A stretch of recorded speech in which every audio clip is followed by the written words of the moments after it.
Politics, by Aristotle. Translated by Benjamin Jowett.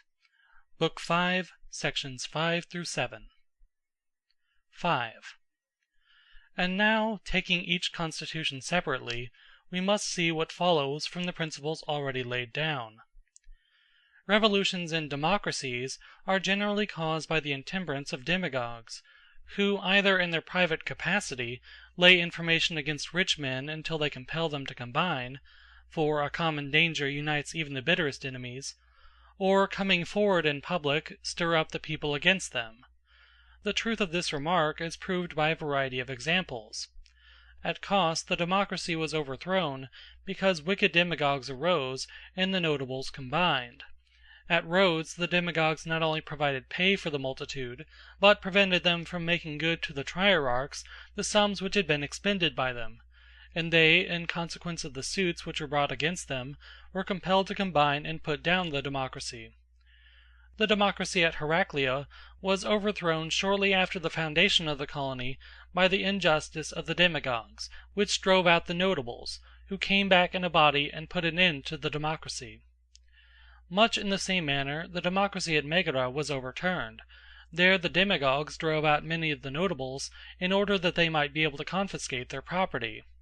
At length the exiles, becoming numerous, returned, and, engaging in defeating the people, established the oligarchy. The same thing happened with the democracy of Syme, which was overthrown by Thrasymachus. And we may observe that in most states the changes have been of this character. For sometimes the demagogues, in order to curry favor with the people, wrong the notables, and so force them to combine. Either they make a division of their property, or diminish their incomes by the imposition of public services. And sometimes they bring accusations against the rich that they may have their wealth to confiscate. Of old the demagogue was also a general, and then democracies changed into tyrannies. Most of the ancient tyrants were originally demagogues. They are not so now, but they were then, and the reason is that they were generals and not orators, for oratory had not yet come into fashion. Whereas in our day, when the art of rhetoric has made such progress, the orators lead the people, but their ignorance of military matters prevents them from usurping power. At any rate, instances to the contrary are few and slight. Tyrannies were more common formerly than now, for this reason also, that great power was placed in the hands of individuals. Thus a tyranny arose at Miletus out of the office of the Prytanis, who had supreme authority in many important matters. Moreover, in those days, when cities were not large, the people dwelt in the fields, busy at their work, and their chiefs, if they possessed any military talent, seized the opportunity, and, winning the confidence of the masses by professing their hatred of the wealthy, they succeeded in obtaining the tyranny. Thus at Athens, Pisistratus led a faction against the men of the plain, and Theagenes at Megara slaughtered the cattle of the wealthy, which he had found by the riverside, where they had put them to graze in land not their own. Dionysius, again, was thought worthy of the tyranny because he denounced Daphnius and the rich. His enmity to the notables won for him the confidence of the people. Changes also take place from the ancient to the latest form of democracy. For where there is a popular election of the magistrates, and no property qualification, the aspirants for office get hold of the people, and contrive at last even to set them above the laws. A more or less complete cure for this state of things is for the separate tribes, and not the whole people, to elect the magistrates. These are the principal causes of revolutions in democracies. 6. There are two patent causes of revolutions in oligarchies. 1. First, when the oligarchs oppress the people, for then anybody is good enough to be their champion, especially if he be himself a member of the oligarchy, as Lygdamus at Naxos, who afterwards came to be tyrant. But revolutions which commence outside the governing class may be further subdivided. Sometimes, when the government is very exclusive, the revolution is brought about by persons of the wealthy class who were excluded, as happened at Massalia and Istros and Heraclea and other cities. Those who had no share in the government created a disturbance, until first the elder brothers and then the younger were admitted. For in some places father and son, in others elder and younger brothers, do not hold office together. At Massalia the oligarchy became more like a constitutional government, but at Istros ended in a democracy, and at Heraclea was enlarged to 600. At Cnidos, again, the oligarchy underwent a considerable change, for the notables fell out among themselves, because only a few shared in the government. There existed among them the rule already mentioned, that father and son not hold office together, and if there were several brothers, only the eldest was admitted. The people took advantage of the quarrel, and, choosing one of the notables to be their leader, attacked and conquered the oligarchs, who were divided, and division is always a source of weakness.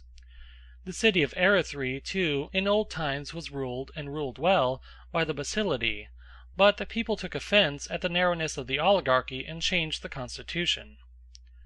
2.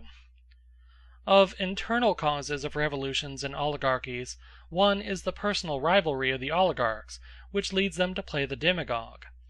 Now the oligarchical demagogue is of two sorts: either (a) he practices upon the oligarchs themselves, for although the oligarchy are quite a small number, there may be a demagogue among them, as at Athens, Charicles' party won power by courting the 30, that of Phrynichus by courting the 400. Or (b) the oligarchs may play the demagogue with the people. This was the case at Larissa, where the guardians of the citizens endeavoured to gain over the people because they were elected by them, and such is the fate of all oligarchies in which the magistrates are elected, as at Abydos, not by the class to which they belong, but by the heavy armed or by the people, although they may be required to have a high qualification, or to be members of a political club. Or again, where the law courts are composed of persons outside the government, the oligarchs flatter the people in order to obtain a decision in their own favour, and so they change the constitution. This happened at Heraclea in Pontus. Again, oligarchies change whenever any attempt is made to narrow them, for then those who desire equal rights are compelled to call in the people. Changes in the oligarchy also occur when the oligarchs waste their private property by extravagant living, for then they want to innovate, and either try to make themselves tyrants, or install someone else in the tyranny, as Hipparchus did Dionysius at Syracuse, and as at Amphipolis a man named Cleotimus introduced Chalcidian colonists, and when they arrived, stirred them up against the rich. For a like reason in Aegina, the person who carried on the negotiation with Chares endeavoured to revolutionize the state. Sometimes a party among the oligarchs tried directly to create a political change. Sometimes they robbed the treasury, and then either the thieves, or, as happened at Apollonia and Pontus, those who resist them in their thieving, quarrel with the rulers. But an oligarchy which is at unity with itself is not easily destroyed from within. Of this we may see an example at Pharsalus, for there, although the rulers are few in number, they govern a large city, because they have a good understanding among themselves. Oligarchies, again, are overthrown when another oligarchy is created within the original one, that is to say, when the whole governing body is small, and yet they do not all share in the highest offices. Thus at Elis the governing body was a small senate, and very few ever found their way into it, because the senators were only 90 in number, and were elected for life, and out of certain families, in a manner similar to the Lacedaemonian elders. Oligarchy is liable to revolutions alike in war and in peace. In war because, not being able to trust the people, the oligarchs are compelled to hire mercenaries, and the general who is in command of them often ends in becoming a tyrant, as Timophanes did at Corinth. Or if there are more generals than one, they make themselves into a company of tyrants. Sometimes the oligarchs, fearing this danger, give the people a share in the government because their services are necessary to them. And in time of peace, from mutual distrust, the two parties hand over the defence of the state to the army and to an arbiter between the two factions, who often ends the master of both. This happened at Larissa when Simos the Eleut had the government, and at Abydos in the days of Aphiades in the political clubs. Revolutions also arise out of marriages or lawsuits which lead to the overthrow of one party among the oligarchs by another. Of quarrels about marriages I have already mentioned some instances. Another occurred at Eretria, where Diagoras overturned the oligarchy of the knights because he had been wronged about a marriage. A revolution at Heraclea and another at Thebes both arose out of decisions of law courts upon a charge of adultery. In both cases the punishment was just, but executed in the spirit of party, at Heraclea upon Eurytion, and at Thebes upon Archias.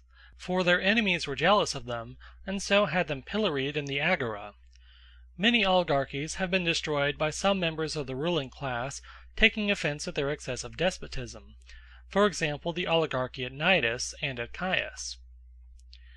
Changes of constitutional governments, and also of oligarchies which limit the office of councillor, judge, or other magistrate to persons having a certain money qualification, often occur by accident. The qualification may have been originally fixed, according to the circumstances of the time, in such a manner as to include in an oligarchy a few only, or in a constitutional government the middle class. But after a time of prosperity, whether arising from peace or some other good fortune, the same property becomes many times as valuable, and then everybody participates in every office. This happens sometimes gradually and insensibly, and sometimes quickly. These are the causes of changes and revolutions in oligarchies.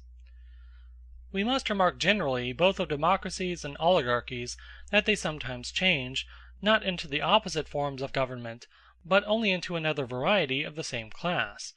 I mean to say, from those forms of democracy and oligarchy which are regulated by law, into those which are arbitrary, and conversely. 7.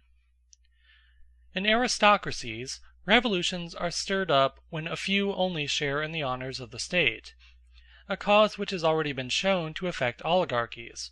For an aristocracy is a sort of oligarchy, and, like an oligarchy, is the government of a few, although few not for the same reason; hence the two are often confounded. And revolutions will be most likely to happen, and must happen, when the mass of the people are of the high-spirited kind, and have a notion that they are as good as their rulers. Thus at Lacedaemon, the so-called Parthenii, who were the illegitimate sons of the Spartan peers, attempted a revolution, and, being detected, were sent away to colonize Tarentum. Again, revolutions occur when great men who are at least of equal merit are dishonored by those higher in office, as Lysander was by the kings of Sparta, or when a brave man is excluded from the honors of the state, like Cynodon, who conspired against the Spartans in the reign of Agesilaus; or again, when some are very poor and others very rich, a state of society which is most often the result of war, as at Lacedaemon in the days of the Messenian war. This is proved from the poem of Tertius, entitled Good Order, for he speaks of certain citizens who were ruined by the war and wanted to have a redistribution of the land.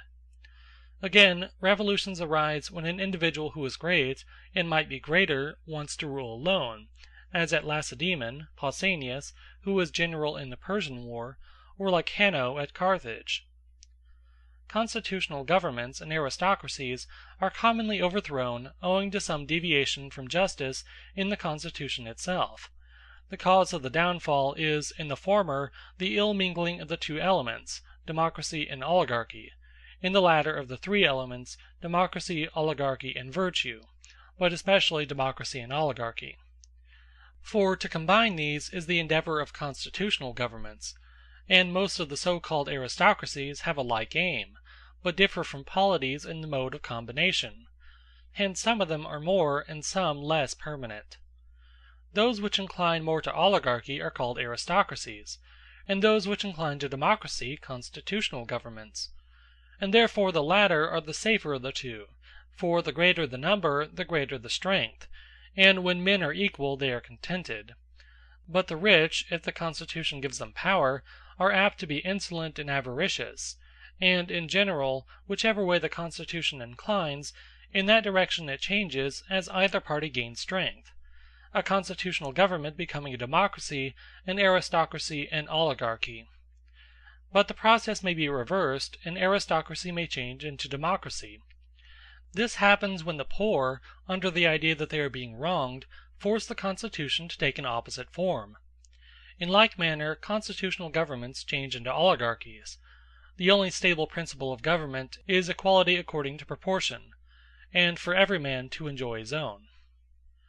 What I have just mentioned actually happened at Thurii, where the qualification for office, at first high, was therefore reduced, and the magistrates increased in number. The notables had previously acquired the whole of the land contrary to law, for the government tended to oligarchy, and they were able to encroach. But the people, who had been trained by war, soon got the better of the guards kept by the oligarchs, until those who had had too much gave up their land. Again, since all aristocratical governments incline to oligarchy, the notables are apt to be grasping. Thus at Lacedaemon, where property tends to pass into few hands, the notables can do too much as they like, and are allowed to marry whom they please. The city of Locri was ruined by a marriage connection with Dionysius, but such a thing could never have happened in a democracy or in a well-balanced aristocracy. I have already remarked that in all states revolutions are occasioned by trifles. In aristocracies, above all, they are of a gradual and imperceptible nature. The citizens begin by giving up some part of the constitution, and so with greater ease the government change something else, which is a little more important, until they have undermined the whole fabric of the state. At Thurii there was a law that generals should only be re-elected after an interval of 5 years, and some young men, who were popular with the soldiers of the guard for their military prowess, despising the magistrates and thinking that they would easily gain their purpose, wanted to abolish this law and allow their generals to hold perpetual commands, for they well knew that the people would be glad enough to elect them. Whereupon the magistrates, who had charge of these matters, and who are called councillors, at first determined to resist, but they afterwards consented, thinking that, if only this one law was changed, no further inroad would be made on the constitution. But other changes soon followed, which they in vain attempted to oppose, and the state passed into the hands of the revolutionists, who established a dynastic oligarchy. All constitutions are overthrown either from within or from without. The latter, when there is some government close at hand having an opposite interest, or at a distance but powerful. This was exemplified in the old times of the Athenians and the Lacedaemonians. The Athenians everywhere put down the oligarchies, and the Lacedaemonians the democracies. I have now explained what are the chief causes of revolutions and dissensions in states. End of Book 5, Sections 5 through 7. Book 5, Sections 8 through 9. 8. We have next to consider what means there are of preserving constitutions in general and in particular cases. In the first place, it is evident that if we know the causes which destroy constitutions, we also know the causes which preserve them, for opposites produce opposites, and destruction is the opposite of preservation.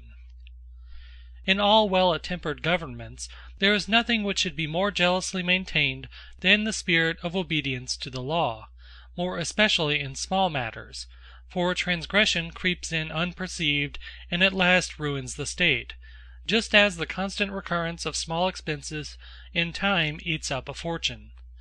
The expense does not take place at once, and therefore is not observed. The mind is deceived, as in the fallacy which says that if each part is little, then the whole is little. This is true in one way, but not in another, for the whole and the all are not little, although they are made up of littles. In the first place, then, men should guard against the beginning of change, and in the second place, they should not rely upon the political devices of which I have already spoken, invented only to deceive the people, for they are proved by experience to be useless. Further, we note that oligarchies, as well as aristocracies, may last, not from any inherent stability in such forms of government, but because the rulers are on good terms, both with the unenfranchised and with the governing classes, not maltreating any who are excluded from the government, but introducing into it the leading spirits among them. They should never wrong the ambitious in a matter of honor, or the common people in a matter of money, and they should treat one another and their fellow citizen in a spirit of equality. The equality which the friends of democracy seek to establish for the multitude is not only just, but likewise expedient among equals.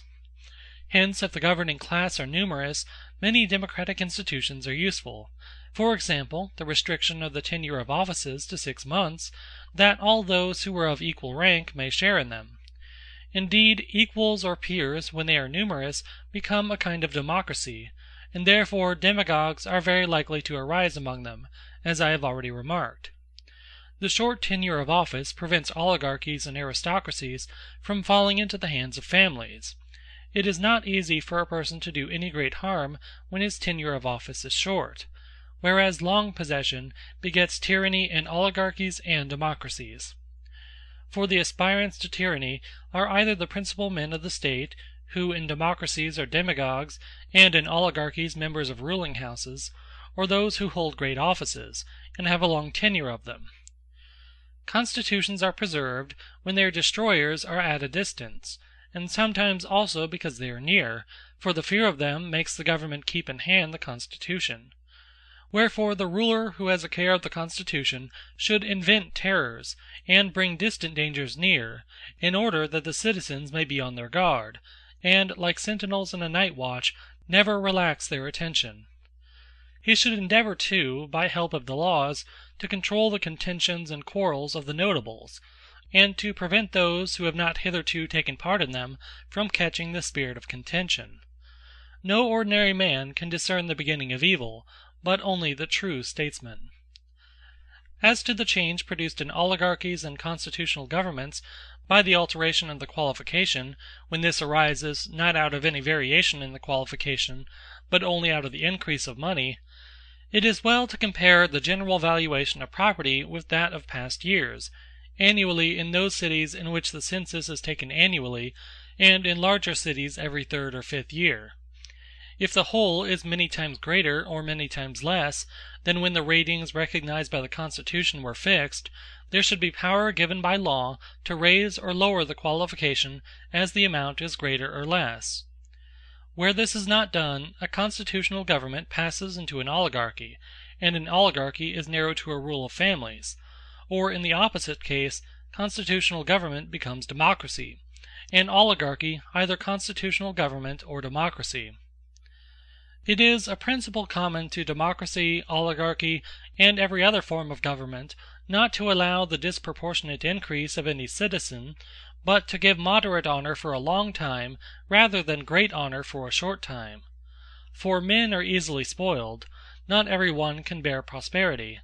But if this rule is not observed, at any rate the honors which are given all at once should be taken away by degrees and not all at once. Especially should the laws provide against anyone having too much power, whether derived from friends or money. If he has, he should be sent clean out of the country. And since innovations creep in through the private life of individuals also, there ought to be a magistracy which will have an eye to those whose life is not in harmony with the government, whether oligarchy or democracy or any other. And for a like reason, an increase in prosperity in any part of the state should be carefully watched. The proper remedy for this evil is always to give the management of affairs and offices of state to opposite elements. Such opposites are the virtuous and the many, or the rich and the poor. Another way is to combine the poor and the rich in one body, or to increase the middle class. Thus an end will be put to the revolutions which arise from inequality. But above all, every state should be so administered and so regulated by law that its magistrates cannot possibly make money. In oligarchies, special precautions should be used against this evil. For the people do not take any great offense at being kept out of the government. Indeed, they are rather pleased than otherwise at having leisure for their private business. But what irritates them is to think that their rulers are stealing the public money. Then they are doubly annoyed, for they lose both honor and profit. If office brought no profit, then and then only could democracy and aristocracy be combined, for both notables and people might have their wishes gratified. All would be able to hold office, which is the aim of democracy, and the notables would be magistrates, which is the aim of aristocracy. And this result may be accomplished when there is no possibility of making money out of the offices, for the poor will not want to have them when there is nothing to be gained from them; they would rather be attending to their own concerns; and the rich, who do not want money from the public treasury, will be able to take them; and so the poor will keep to their work and grow rich, and the notables will not be governed by the lower class. In order to avoid peculation of the public money, the transfer of the revenue should be made at a general assembly of the citizens, and duplicates of the accounts deposited with the different brotherhoods, companies, and tribes. And honor should be given by law to magistrates who have the reputation of being incorruptible. In democracies the rich should be spared; not only should their property not be divided, but their incomes also, which in some states are taken from them imperceptibly, should be protected. It is a good thing to prevent the wealthy citizens, even if they are willing, from undertaking expensive and useless public services, such as the giving of choruses, torch races, and the like. In an oligarchy, on the other hand, great care should be taken of the poor, and lucrative offices should go to them. If any of the wealthy classes insult them, the offender should be punished more severely than if he had wronged one of his own class. Provision should be made that the estates pass by inheritance and not by gift, and no person should have more than one inheritance; for in this way properties will be equalized, and more of the poor rise to competency. It is also expedient, both in a democracy and in an oligarchy, to assign to those who have less share in the government, i.e., to the rich in a democracy and to the poor in an oligarchy, an equality or preference in all but the principal offices of state. The latter should be entrusted chiefly or only to members of the governing class. 9. There are 3 qualifications required in those who have to fill the highest offices. 1. First of all, loyalty to the established constitution. 2. The greatest administrative capacity. 3. Virtue and justice of the kind proper to each form of government. For if what is just is not the same in all governments, the quality of justice must also differ. There may be a doubt, however, when all these qualities do not meet in the same person, how the selection is to be made. Suppose, for example, a good general is a bad man and not a friend to the Constitution, and another man is loyal and just. Which should we choose?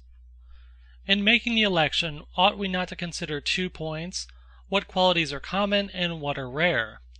Thus, in the choice of a general, we should regard his skill rather than his virtue; for few have military skill, but many have virtue. In any office of trust or stewardship, on the other hand, the opposite rule should be observed; for more virtue than ordinary is required in the holder of such an office, but the necessary knowledge is of a sort which all men possess. It may, however, be asked, what a man wants with virtue, if he have political ability and is loyal, since these 2 qualities alone will make him do what is for the public interest. But may not men have both of them and yet be deficient in self-control? If, knowing and loving their own interests, they do not always attend to them, may they not be equally negligent of the interests of the public?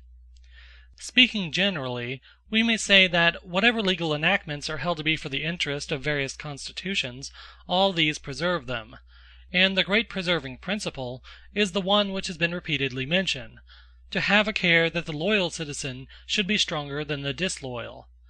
Neither should we forget the mean, which at the present day is lost sight of in perverted forms of government, for many practices which appear to be democratical are the ruin of democracies, and many which appear to be oligarchical are the ruin of oligarchies. Those who think that all virtue is to be found in their own party principles push matters to extremes.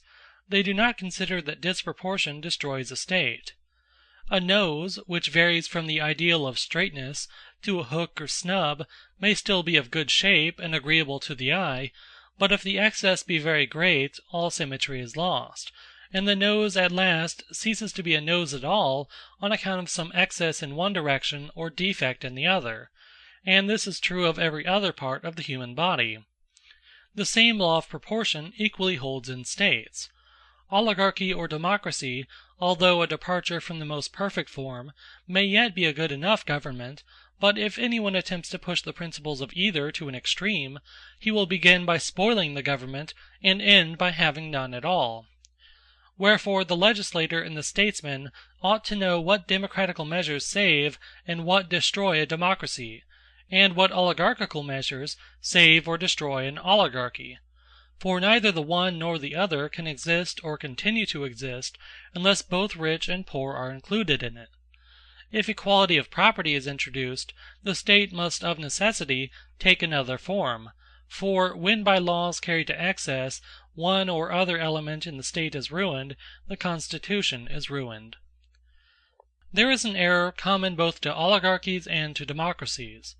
In the latter, the demagogues, when the multitude are above the law, are always cutting the city in two by quarrels with the rich; whereas they should always profess to be maintaining their cause, just as in oligarchies the oligarch should profess to maintaining the cause of the people, and should take oaths the opposite of those which they now take.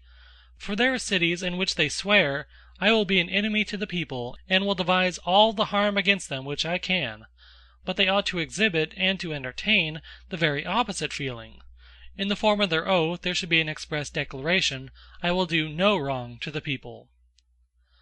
But of all the things which I have mentioned, that which most contributes to the permanence of constitutions is the adaptation of education to the form of government; and yet in our own day this principle is universally neglected.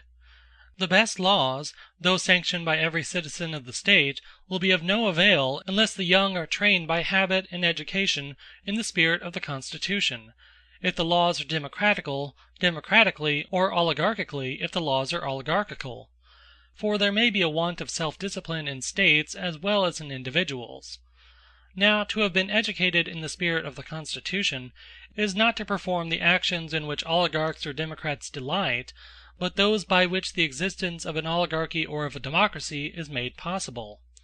Whereas among ourselves the sons of the ruling class in an oligarchy live in luxury, but the sons of the poor are hardened by exercise and toil, and hence they are both more inclined and better able to make a revolution. And in democracies of the more extreme type there has arisen a false idea of freedom which is contradictory to the true interests of the State. For two principles are characteristic of democracy: the government of the majority and freedom.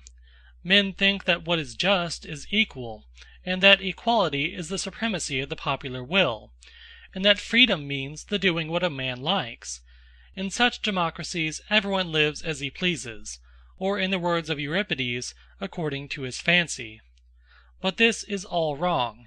Men should not think it slavery to live according to the rule of the Constitution, for it is their salvation. I have now discussed generally the causes of the revolution and destruction of States, and the means of their preservation and continuance. End of Book 5, sections 8 through 9. Book 5, section 10. I have still to speak of monarchy, and the causes of its destruction and preservation.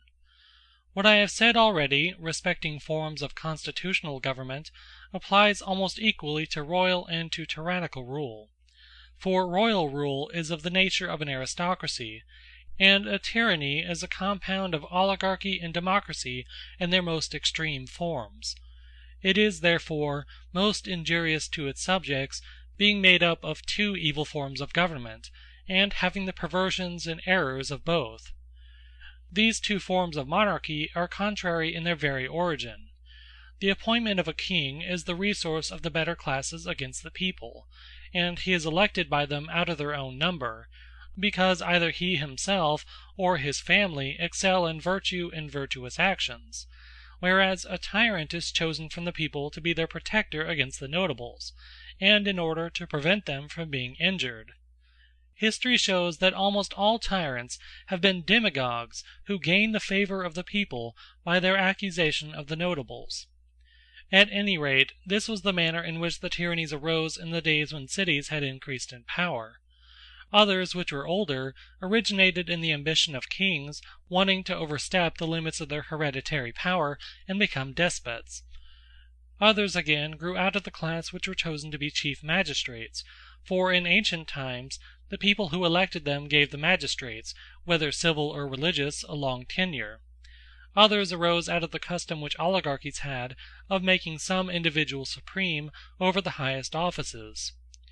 In any of these ways an ambitious man had no difficulty, if he desired, in creating a tyranny, since he had the power in his hands already, either as king or as one of the officers of state. Thus Phidon and Argos and several others were originally kings, and ended by becoming tyrants. Phalaris, on the other hand, and the Ionian tyrants acquired the tyranny by holding great offices; whereas Panetius at Leontini, Cypselus at Corinth, Pisistratus at Athens, Dionysius at Syracuse, and several others who afterwards became tyrants, were at first demagogues. And so, as I was saying, royalty ranks with aristocracy, for it is based upon merit, whether of the individual or of his family, or on benefits conferred, or on these claims with power added to them. For all who have obtained this honor have benefited, or had in their power to benefit, states and nations. Some, like Codrus, have prevented the state from being enslaved in war; others, like Cyrus, have given their country freedom, or have settled or gained a territory like the Lacedaemonian, Macedonian, and Molossian kings. The idea of a king is to be a protector of the rich against unjust treatment, of the people against insult and oppression; whereas a tyrant, as has often been repeated, has no regard to any public interest, except as conducive to his private ends. His aim is pleasure; the aim of a king, honor. Wherefore also in their desires they differ. The tyrant is desirous of riches, the king of what brings honor; and the guards of a king are citizens, but of a tyrant, mercenaries. That tyranny has all the vices both of democracy and oligarchy is evident. As of oligarchy, so of tyranny, the end is wealth; for by wealth only can the tyrant maintain either his guard or his luxury. Both mistrust the people, and therefore deprive them of their arms. Both agree too in injuring the people, and driving them out of the city and dispersing them. From democracy, tyrants have borrowed the art of making war upon the notables and destroying them secretly or openly, or of exiling them because they are rivals and stand in the way of their power, and also because plots against them are contrived by men of this dash, who either want to rule or to escape subjection. Hence Periander advised Thrasybulus by cutting off the tops of the tallest ears of corn, meaning that he must always put out of the way the citizens who overtop the rest. And so, as I have already intimated, the beginnings of change are the same in monarchies as in forms of constitutional government. Subjects attack their sovereigns out of fear or contempt, or because they have been unjustly treated by them. And of injustice, the most common form is insult; another is confiscation of property. The ends sought by conspiracies against monarchies, whether tyrannies or royalties, are the same as the ends sought by conspiracies against other forms of government. Monarchs have great wealth and honor, which are objects of desire to all mankind. The attacks are made sometimes against their lives, sometimes against the office; where the sense of insult is the motive, against their lives. Any sort of insult, and there are many, may stir up anger; and when men are angry, they commonly act out of revenge, and not from ambition. For example, the attempt made upon the Pisistratidae arose out of the public dishonor offered to the sister of Harmodius, and the insult to himself. He attacked the tyrant for his sister's sake, and Aristogiton joined in the attack for the sake of Harmodius. A conspiracy was also formed against Periander, the tyrant of Ambracia, because, when drinking with a favourite youth, he asked him whether by this time he was not with child by him. Philip, too, was attacked by Pausanias, because he permitted him to be insulted by Attalus and his friends; and Amyntas the Little by Dirtis, because he boasted of having enjoyed his youth. Evagrius of Cyprus, again, was slain by the eunuch to revenge an insult, for his wife had been carried off by Evagrius's son. Many conspiracies have originated in shameful attempts made by sovereigns on the persons of their subjects. Such was the attack of Critias upon Archelaus. He had always hated the connection with him, and so when Archelaus, having promised him one of his 2 daughters in marriage, did not give him either of them, but broke his word and married the elder to the king of Elamea, when he was hard pressed in a war against Cyrus and Arabius, and the younger to his own son Amyntas, under the idea that Amyntas would then be less likely to quarrel with his son by Cleopatra, Critias made this slight a pretext for attacking Archelaus, though even a less reason would have sufficed, for the real cause of the estrangement was the disgust which he felt at his connection with the king. And from a like motive Hellenocrates of Larissa conspired with him, For when Archelaus, who was his lover, did not fulfill his promise of restoring him to his country, he thought that the connection between them had originated not in affection, but in the wantonness of power. Pytho too and Heraclides of Enos slew Cottus in order to avenge their father, and Adamas revolted from Cottus in revenge for the wanton outrage which he had committed in mutilating him when a child. Many, too, irritated at blows inflicted on the person which they deemed an insult, have either killed or attempted to kill officers of state and royal princes by whom they have been injured. Thus at Mytilene, Megacles and his friends attacked and slew the Penthylidae, as they were going about and striking people with clubs. At a later date, Smerdis, who had been beaten and torn away from his wife by Penthilus, slew him. In the conspiracy against Archelaus, Dicamnicus stimulated the fury of the assassins and led the attack. He was enraged because Archelaus had delivered him to Euripides to be scourged, for the poet had been irritated at some remark made by Dicamnicus on the foulness of his breath. Many other examples might be cited of murders and conspiracies which have arisen from similar causes. Fear is another motive which, as we have said, has caused conspiracies as well in monarchies as in more popular forms of government. Thus Artapanes conspired against Xerxes and slew him, fearing that he would be accused of hanging Darius against his orders, he having been under the impression that Xerxes would forget what he had said in the middle of a meal, and that the offense would be forgiven. Another motive is contempt, as in the case of Sardanapalus, whom someone saw carting wool with his women, if the storytellers say truly, and the tale may be true, if not of him, of someone else.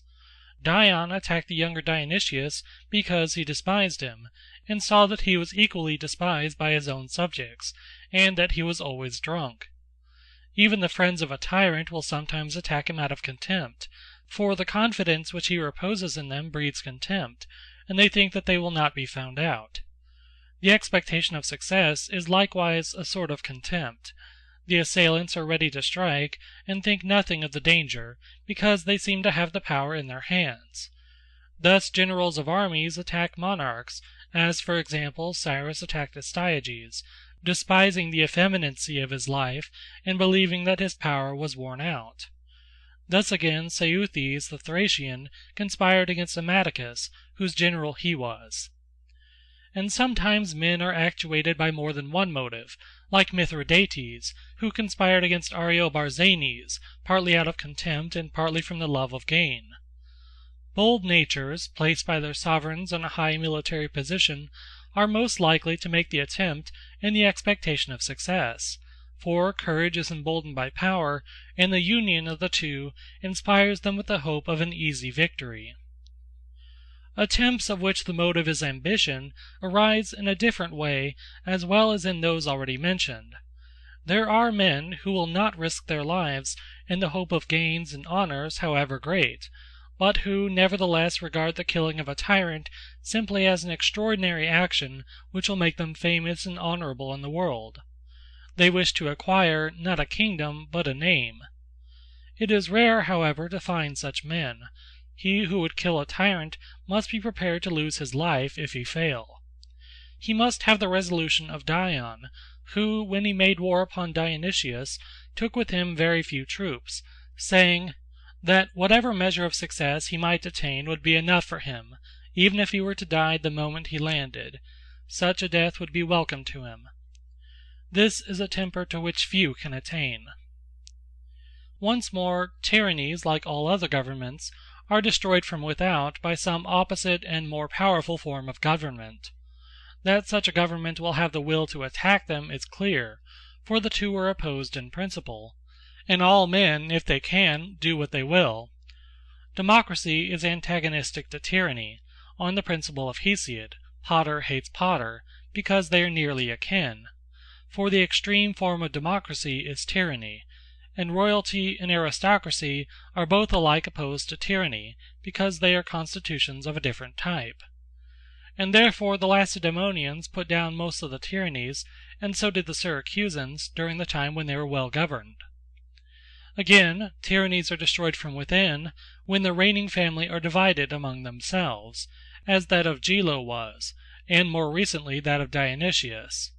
In the case of Gelo, because Thrasybulus, the brother of Hiero, flattered the son of Gelo and led him into excesses in order that he might rule in his name. Whereupon the family got together a party to get rid of Thrasybulus and save the tyranny.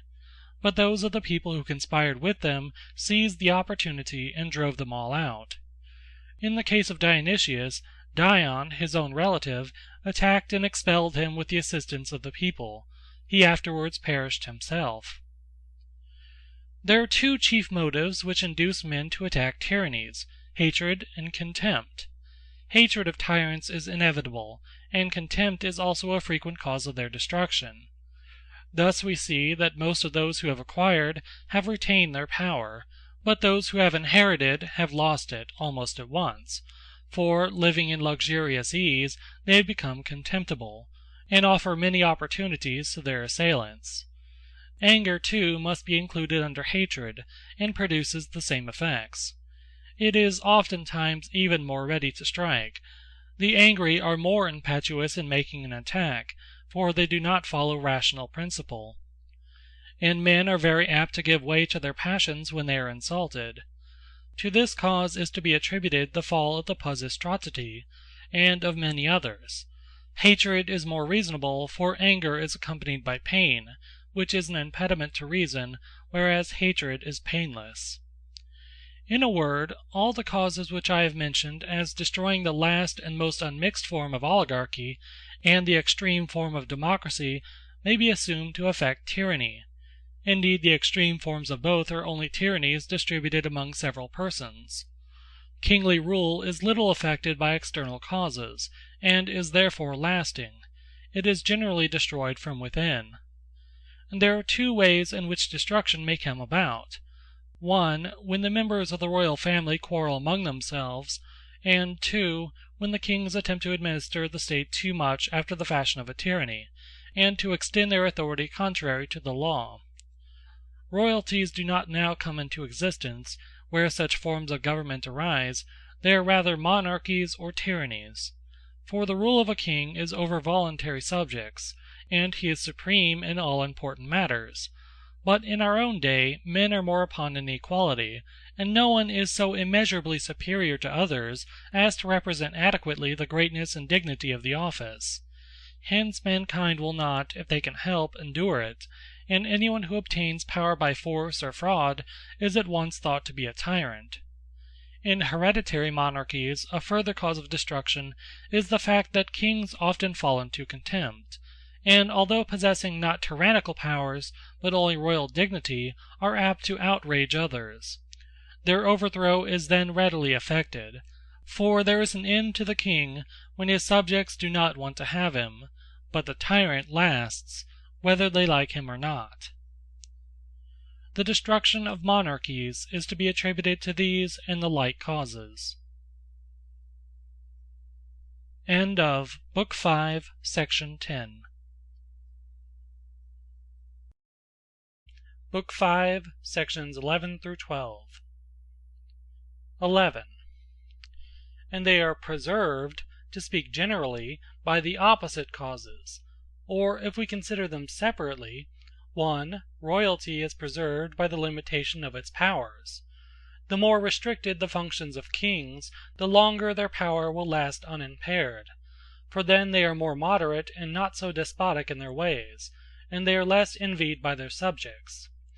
This is the reason why the kingly office has lasted so long among the Molossians, and for a similar reason it is continued among the Lacedaemonians, because there it was always divided between two, and afterwards further limited by Theopompus in various respects, more particularly by the establishment of the Ephoralty.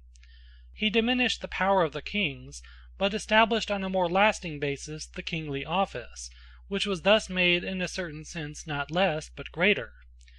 There is a story that, when his wife once asked him whether he was not ashamed to leave to his sons a royal power which was less than he had inherited from his father, "No, indeed," he replied, "for the power which I leave to them will be more lasting." As to (2) tyrannies, they are preserved in two most opposite ways.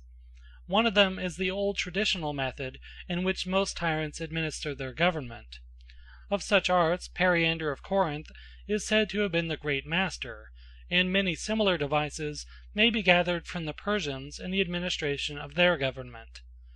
There are firstly the prescriptions mentioned some distance back for the preservation of a tyranny in so far as this is possible, viz., that the tyrant should lop off those who are too high. He must put to death men of spirit. He must not allow common meals, clubs, education, and the like. He must be upon his guard against anything which is likely to inspire either courage or confidence among his subjects. He must prohibit literary assemblies or other meetings for discussion, and he must take every means to prevent people from knowing one another, for acquaintance begets mutual confidence. Further, he must compel all persons staying in the city to appear in public and live at his gates. Then he will know what they are doing. If they are always kept under, they will learn to be humble.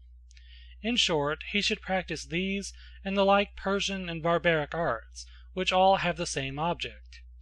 A tyrant should also endeavor to know what each of his subjects says or does, and should employ spies, like the female detectives at Syracuse, and the eavesdroppers, whom Hiero was in the habit of sending to any place of resort or meeting. For the fear of informers prevents people from speaking their minds, and if they do, they are more easily found out.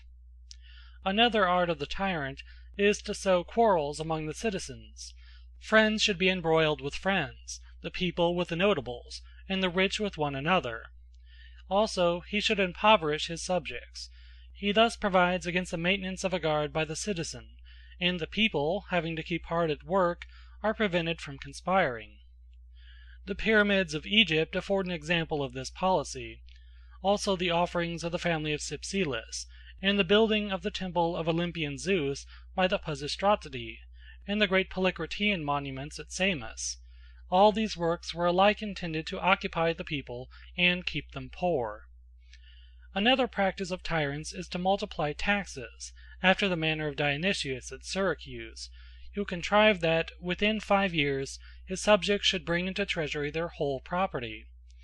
The tyrant is also fond of making war, in order that his subjects may have something to do, and be always in want of a leader. And whereas the power of a king is preserved by his friends, the characteristic of a tyrant is to distrust his friends, because he knows that all men want to overthrow him, and they above all have the power.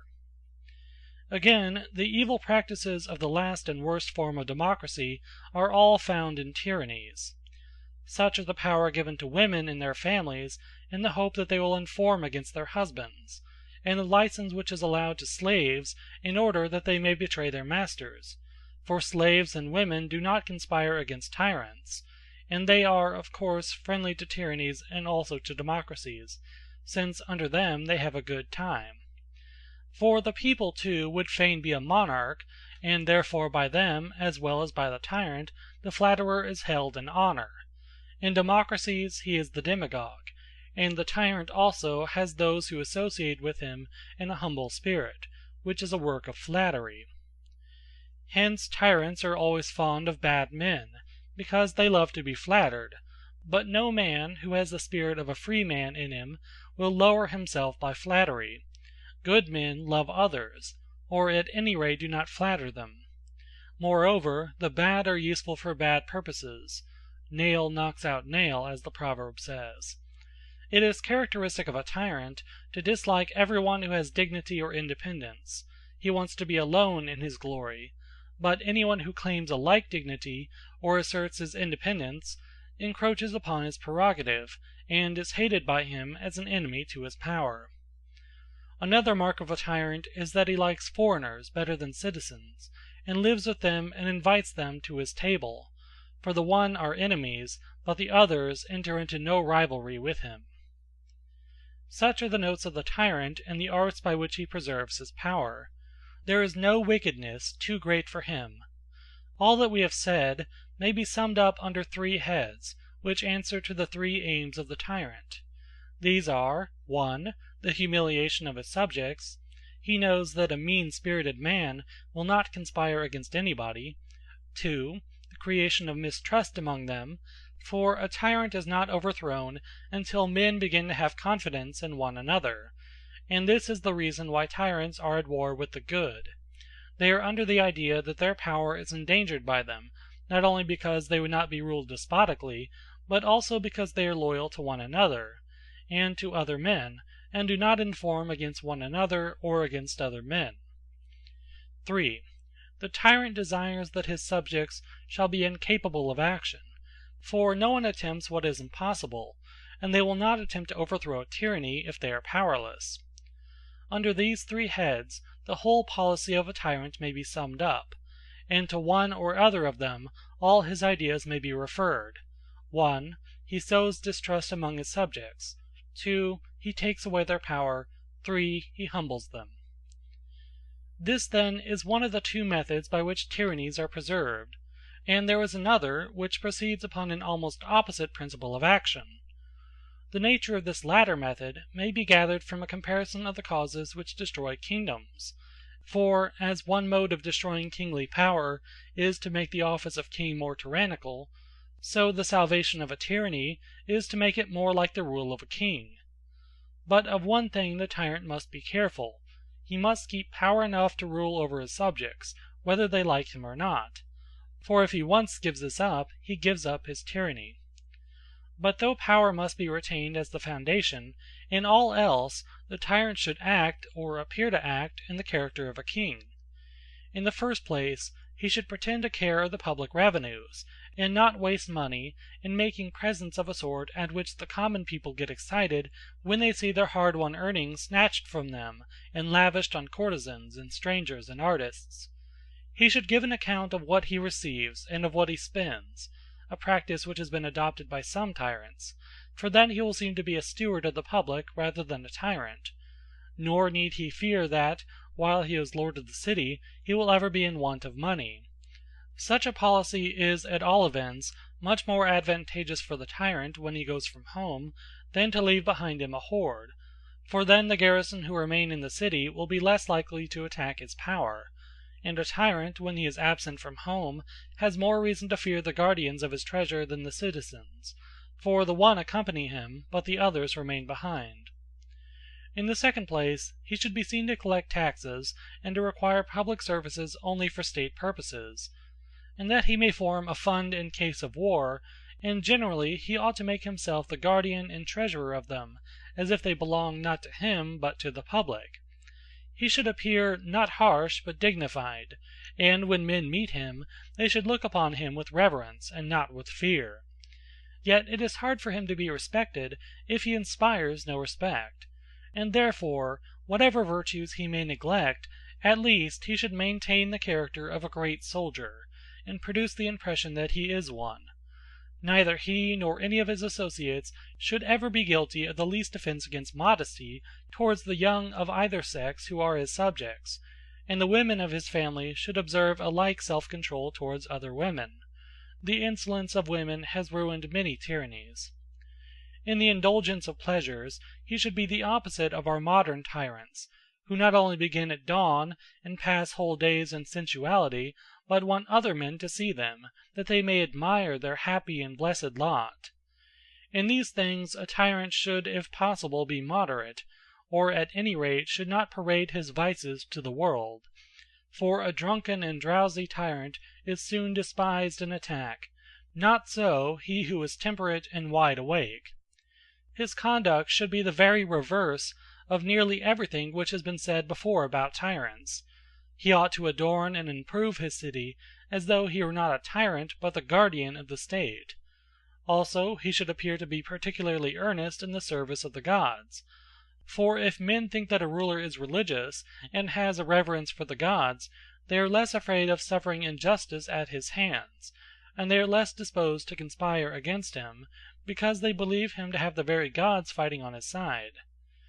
At the same time, his religion must not be thought foolish, and he should honor men of merit, and make them think that they would not be held in more honor by the citizens if they had a free government. The honor he should distribute himself, but the punishment should be inflicted by officers and courts of law. It is a precaution which is taken by all monarchs, not to make one person great, but if one, then two or more should be raised, that they may look sharply after one another. If after all someone has to be made great, he should not be a man of bold spirit, for such dispositions are ever most inclined to strike. And if anyone is to be deprived of his power, let it be diminished gradually, not taken from him all at once. The tyrant should abstain from all outrage, in particular from personal violence and from wanton conduct towards the young.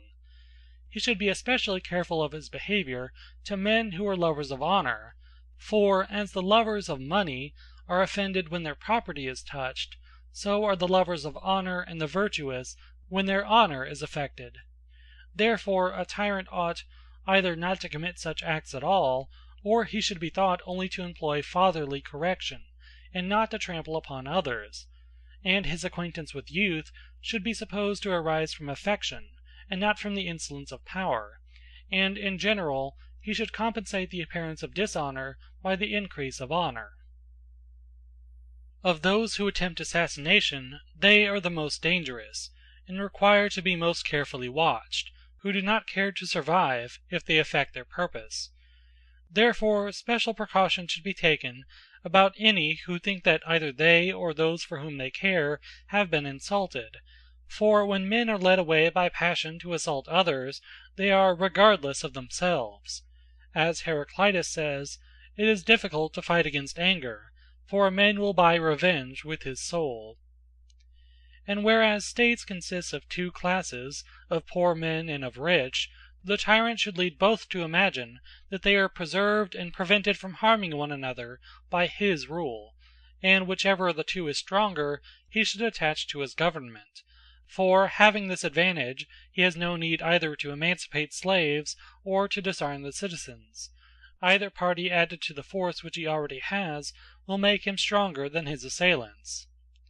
But enough of these details. What should be the general policy of the tyrant is obvious.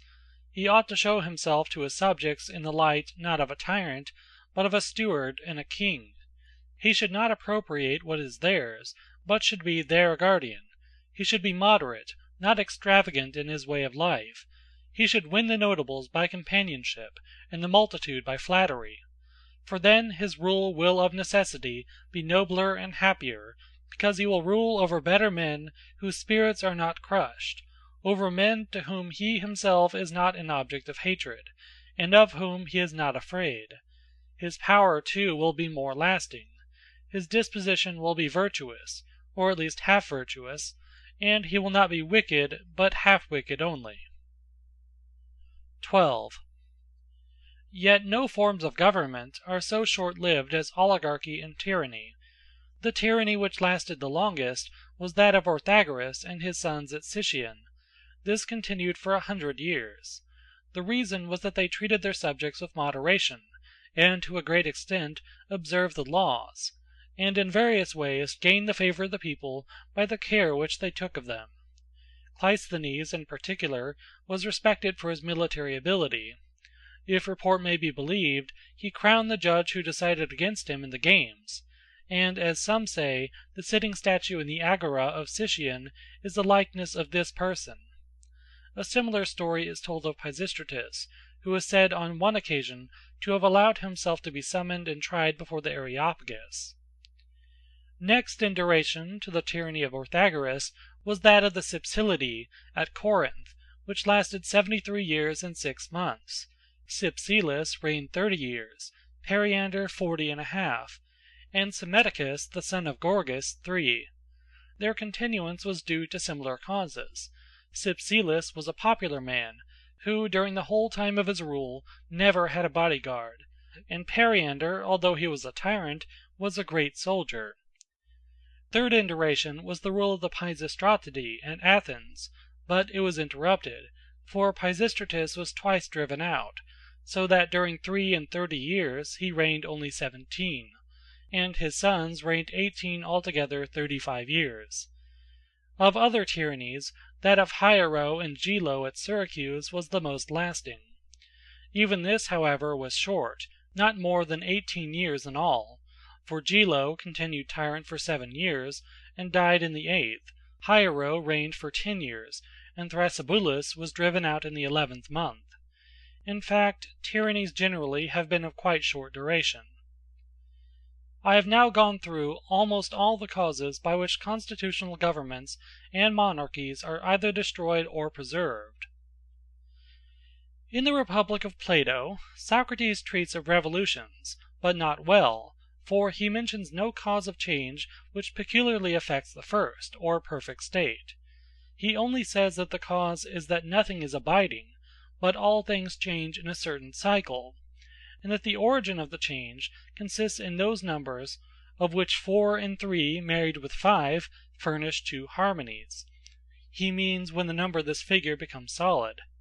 He conceives that nature at certain times produces bad men who will not submit to education, in which latter particular he may very likely be not far wrong, for there may well be some men who cannot be educated and made virtuous.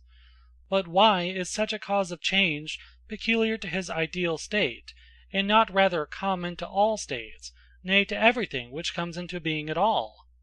And is it by the agency of time, which, as he declares, makes all things change, that things which did not begin together change together? For example, if something has come into being the day before the completion of the cycle, will it change with things that came into being before? Further, why should the perfect state change into the Spartan? For governments more often take an opposite form than one akin to them. The same remark is applicable to the other changes. He says that the Spartan constitution changes into an oligarchy, and this into a democracy, and this again into a tyranny. And yet the contrary happens quite as often, for a democracy is even more likely to change into an oligarchy than into a monarchy. Further, he never says whether tyranny is, or is not, liable to revolutions, and if it is, what is the cause of them, or into what form it changes. And the reason is, that he could not very well have told, for there is no rule. According to him, it should revert to the first and best, and then there would be a complete cycle. But in point of fact, a tyranny often changes into a tyranny, as that at Sicyon changed from the tyranny of Myron into that of Cleisthenes; into oligarchy, as the tyranny of Antilion did at Chalcis; into democracy, as that of Gelo's family did at Syracuse; into aristocracy, as at Carthage, and the tyranny of Carlaeus at Lacedaemon.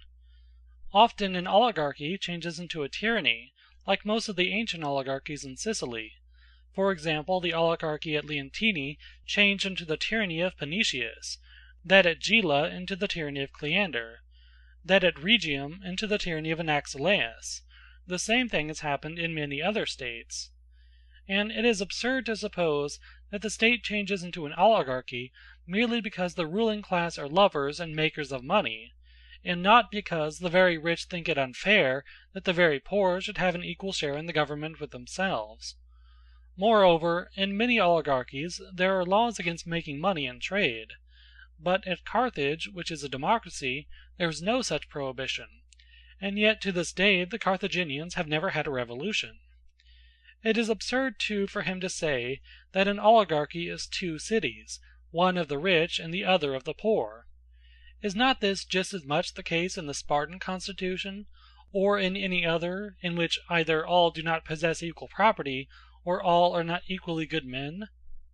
Nobody need be poorer than he was before, and yet the oligarchy may change all the same into a democracy, if the poor form the majority; and a democracy may change into an oligarchy if the wealthy class are stronger than the people, and the one are energetic, the other indifferent. Once more, although the causes of the change are very numerous, he mentions only one, which is, that the citizens become poor through dissipation and debt, as though he thought that all, or the majority of them, were originally rich. This is not true, though it is true that when any of the leaders lose their property, they are ripe for revolution.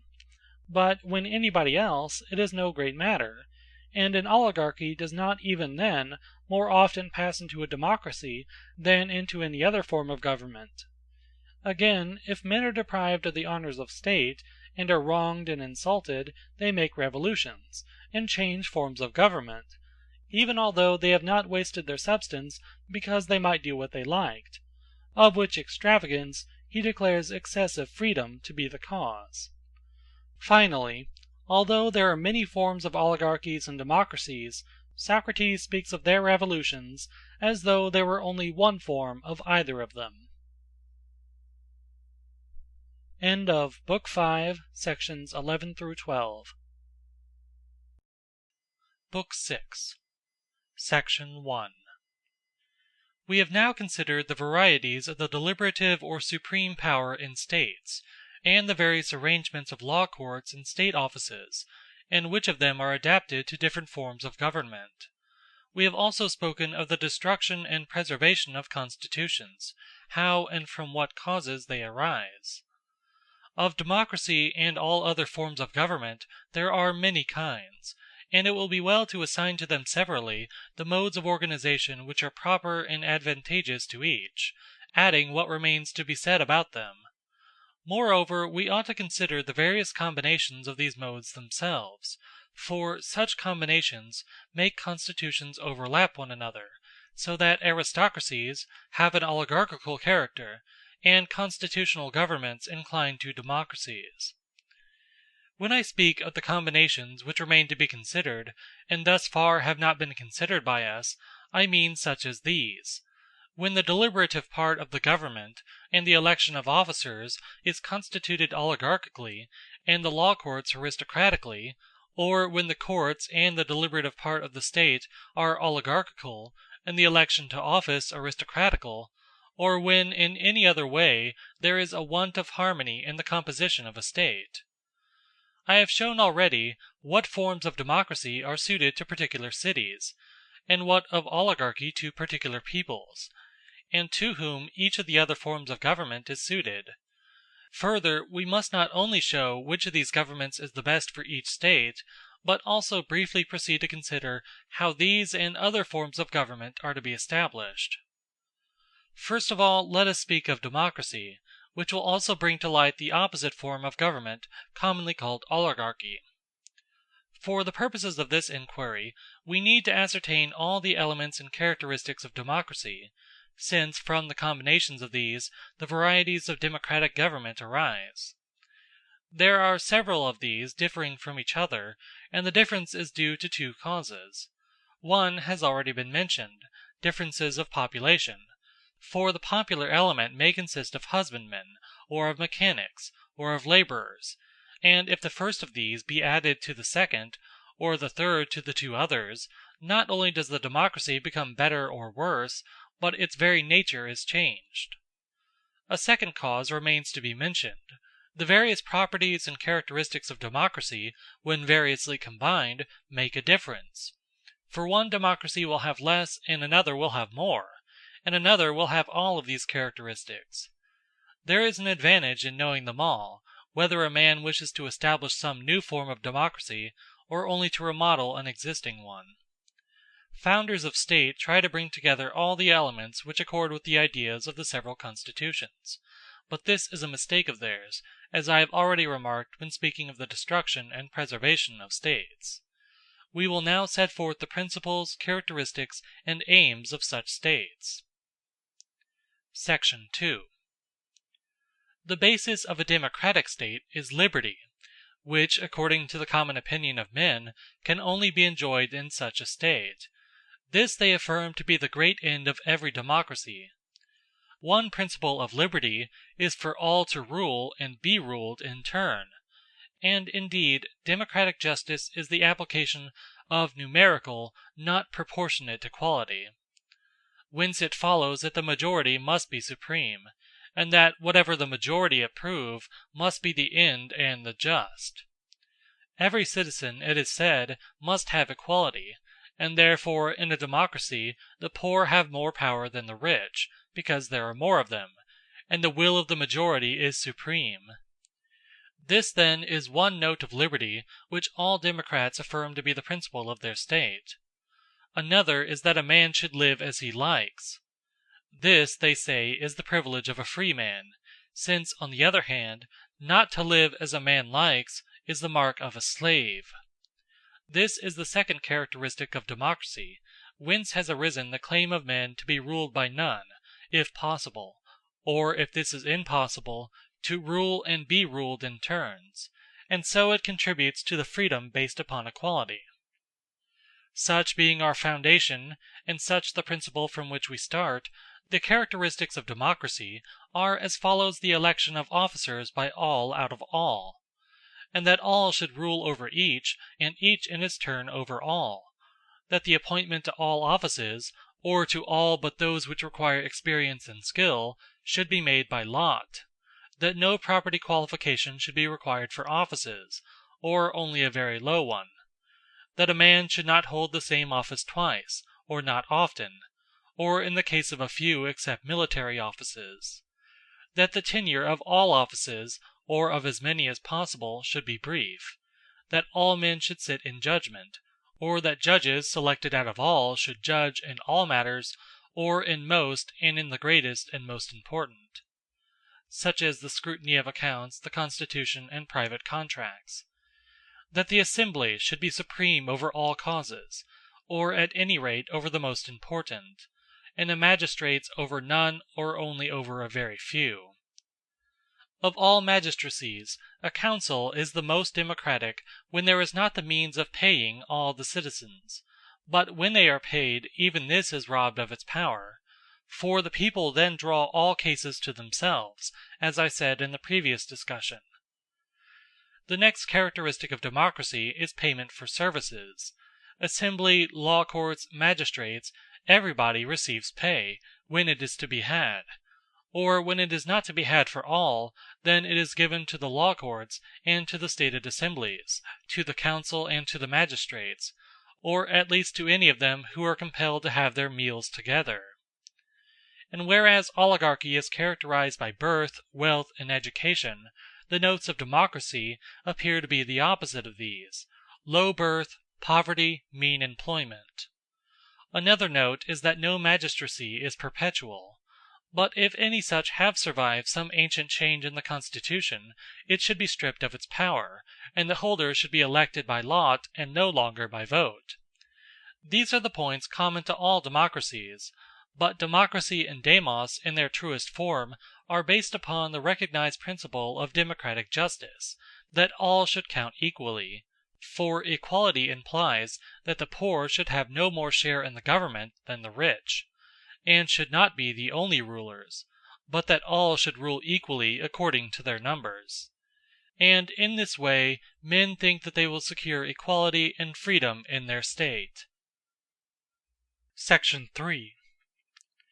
Next comes the question, how is this equality to be obtained? Are we to assign to 1,000 poor men the property qualifications of 500 rich men? And shall we give the 1,000 a power equal to that of the 500? Or if this is not to be the mode, ought we, still retaining the same ratio, to take equal numbers from each, and give them the control of the elections and of the courts? Which, according to the democratical notion, is the juster form of the constitution, this or one based on numbers only? Democrats say that justice is that to which the majority agree; oligarchs, that to which the wealthier class. In their opinion the decision should be given according to the amount of property. In both principles there is some inequality and injustice. For if justice is the will of the few, any one person who has more wealth than all the rest of the rich put together, ought, upon the oligarchical principle, to have the sole power; but this would be tyranny.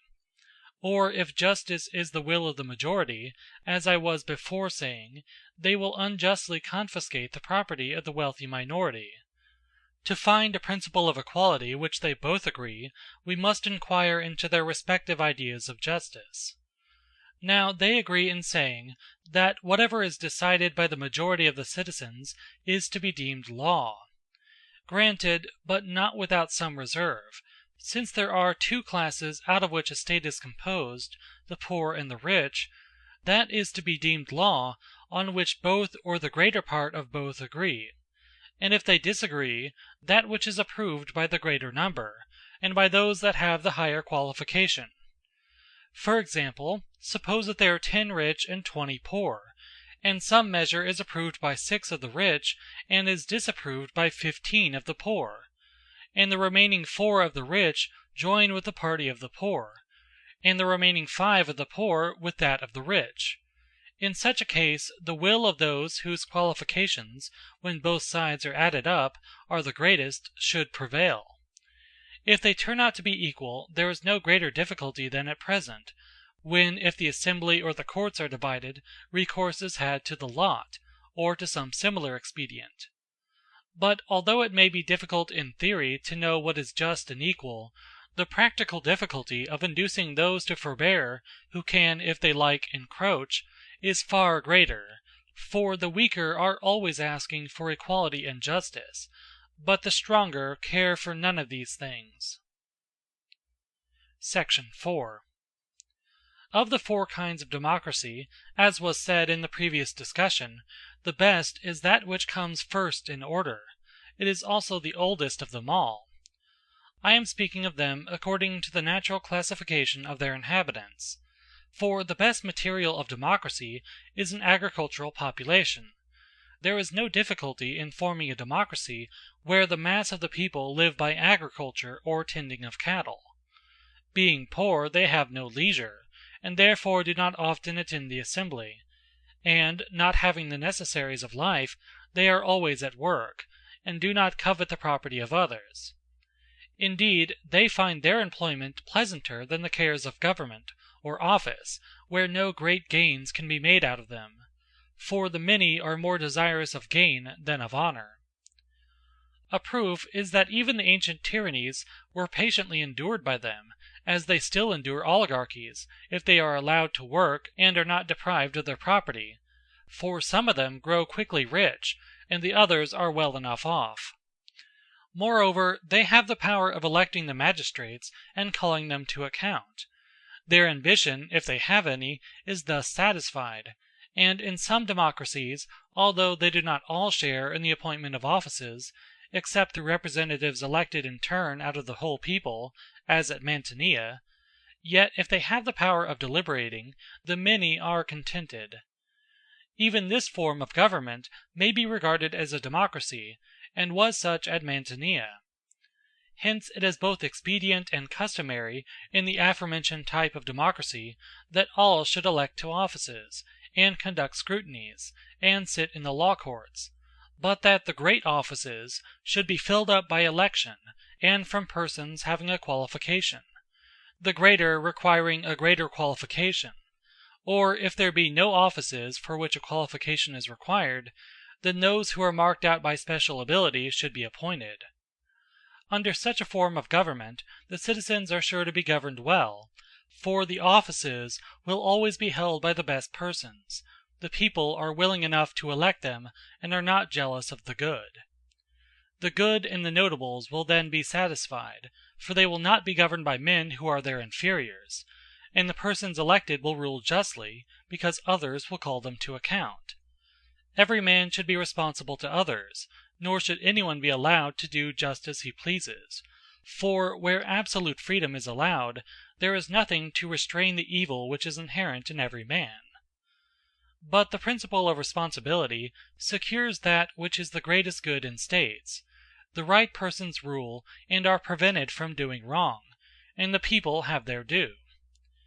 It is evident that this is the best kind of democracy. And why? Because the people are drawn from a certain class.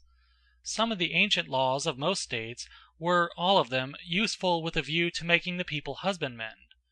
They provided either that no one should possess more than a certain quantity of land, or that, if he did, the land should not be within a certain distance from the town or the Acropolis. Formerly in many states there was a law forbidding anyone to sell his original allotment of land.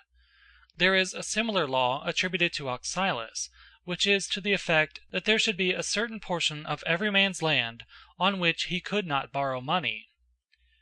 A useful corrective to the evil of which I am speaking would be the law of the Ophidians, who, although they are numerous, and do not possess much land, are all of them husbandmen. For their properties are reckoned in the census, not entire, but only in such small portions that even the poor may have more than the amount required. Next best to an agricultural, and in many respects similar, are a pastoral people, who live by their flocks. They are the best trained of any for war, robust in body and able to camp out. The people of whom other democracies consist are far inferior to them, for their life is inferior.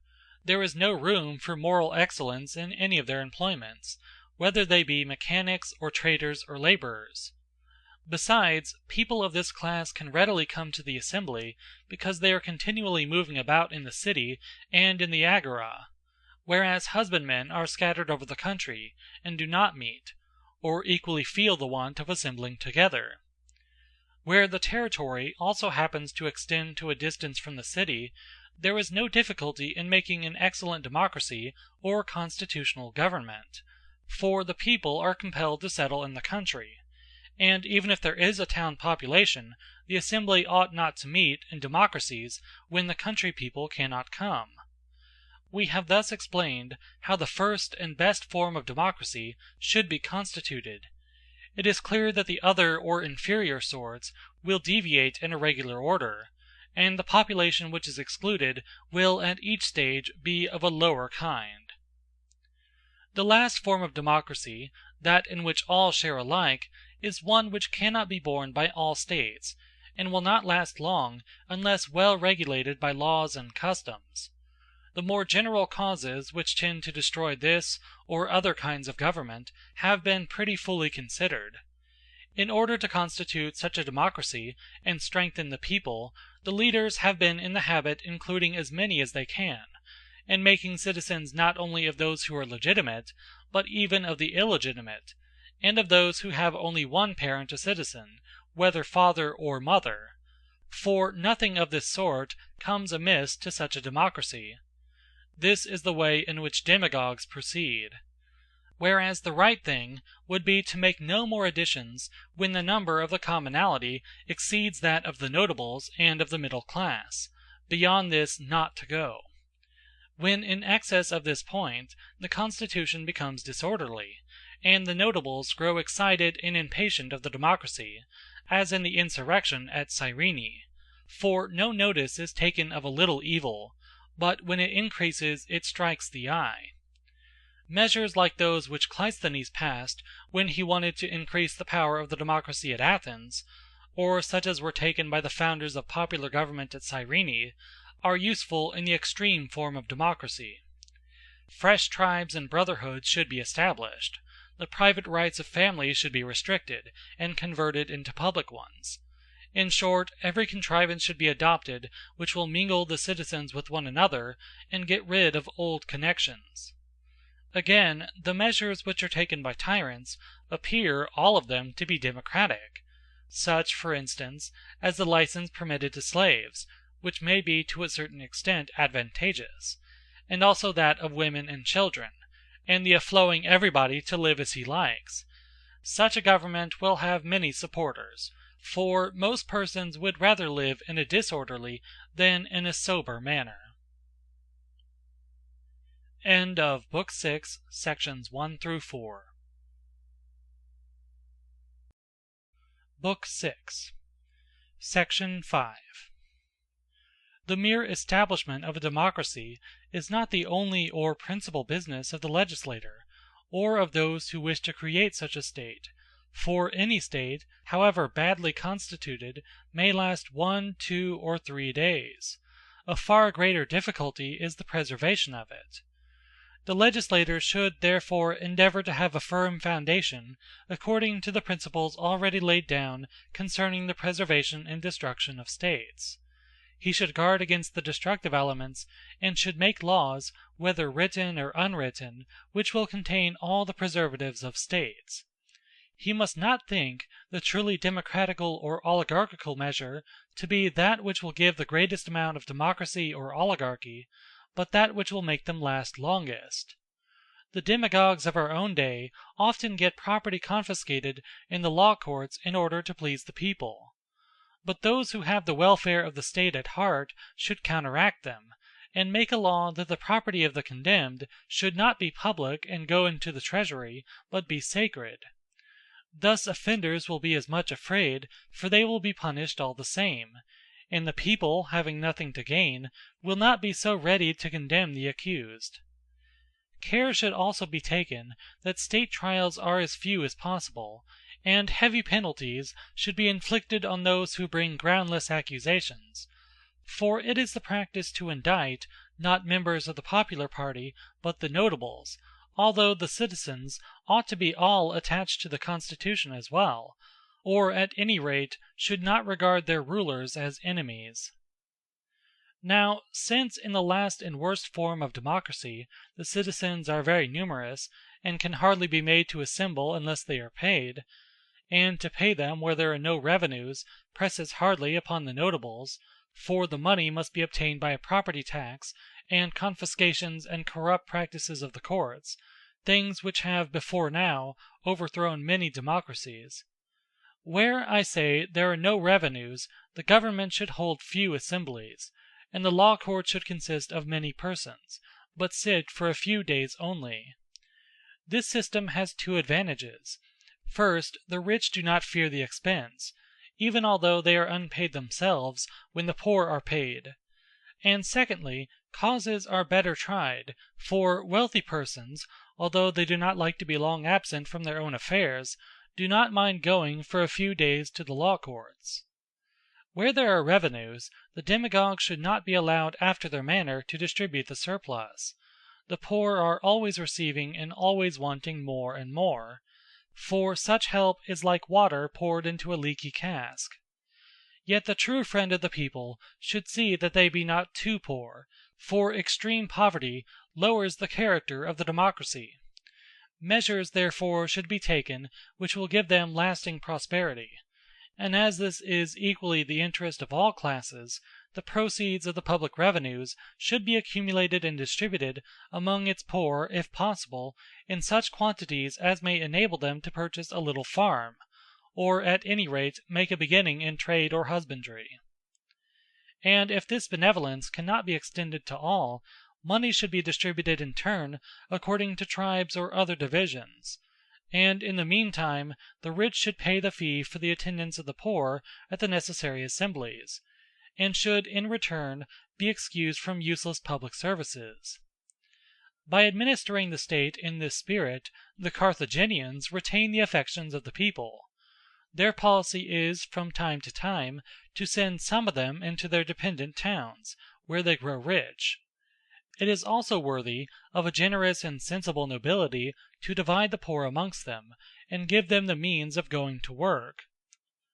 The example of the people of Tarentum is also well deserving of imitation, for by sharing the use of their own property with the poor, they gain their goodwill.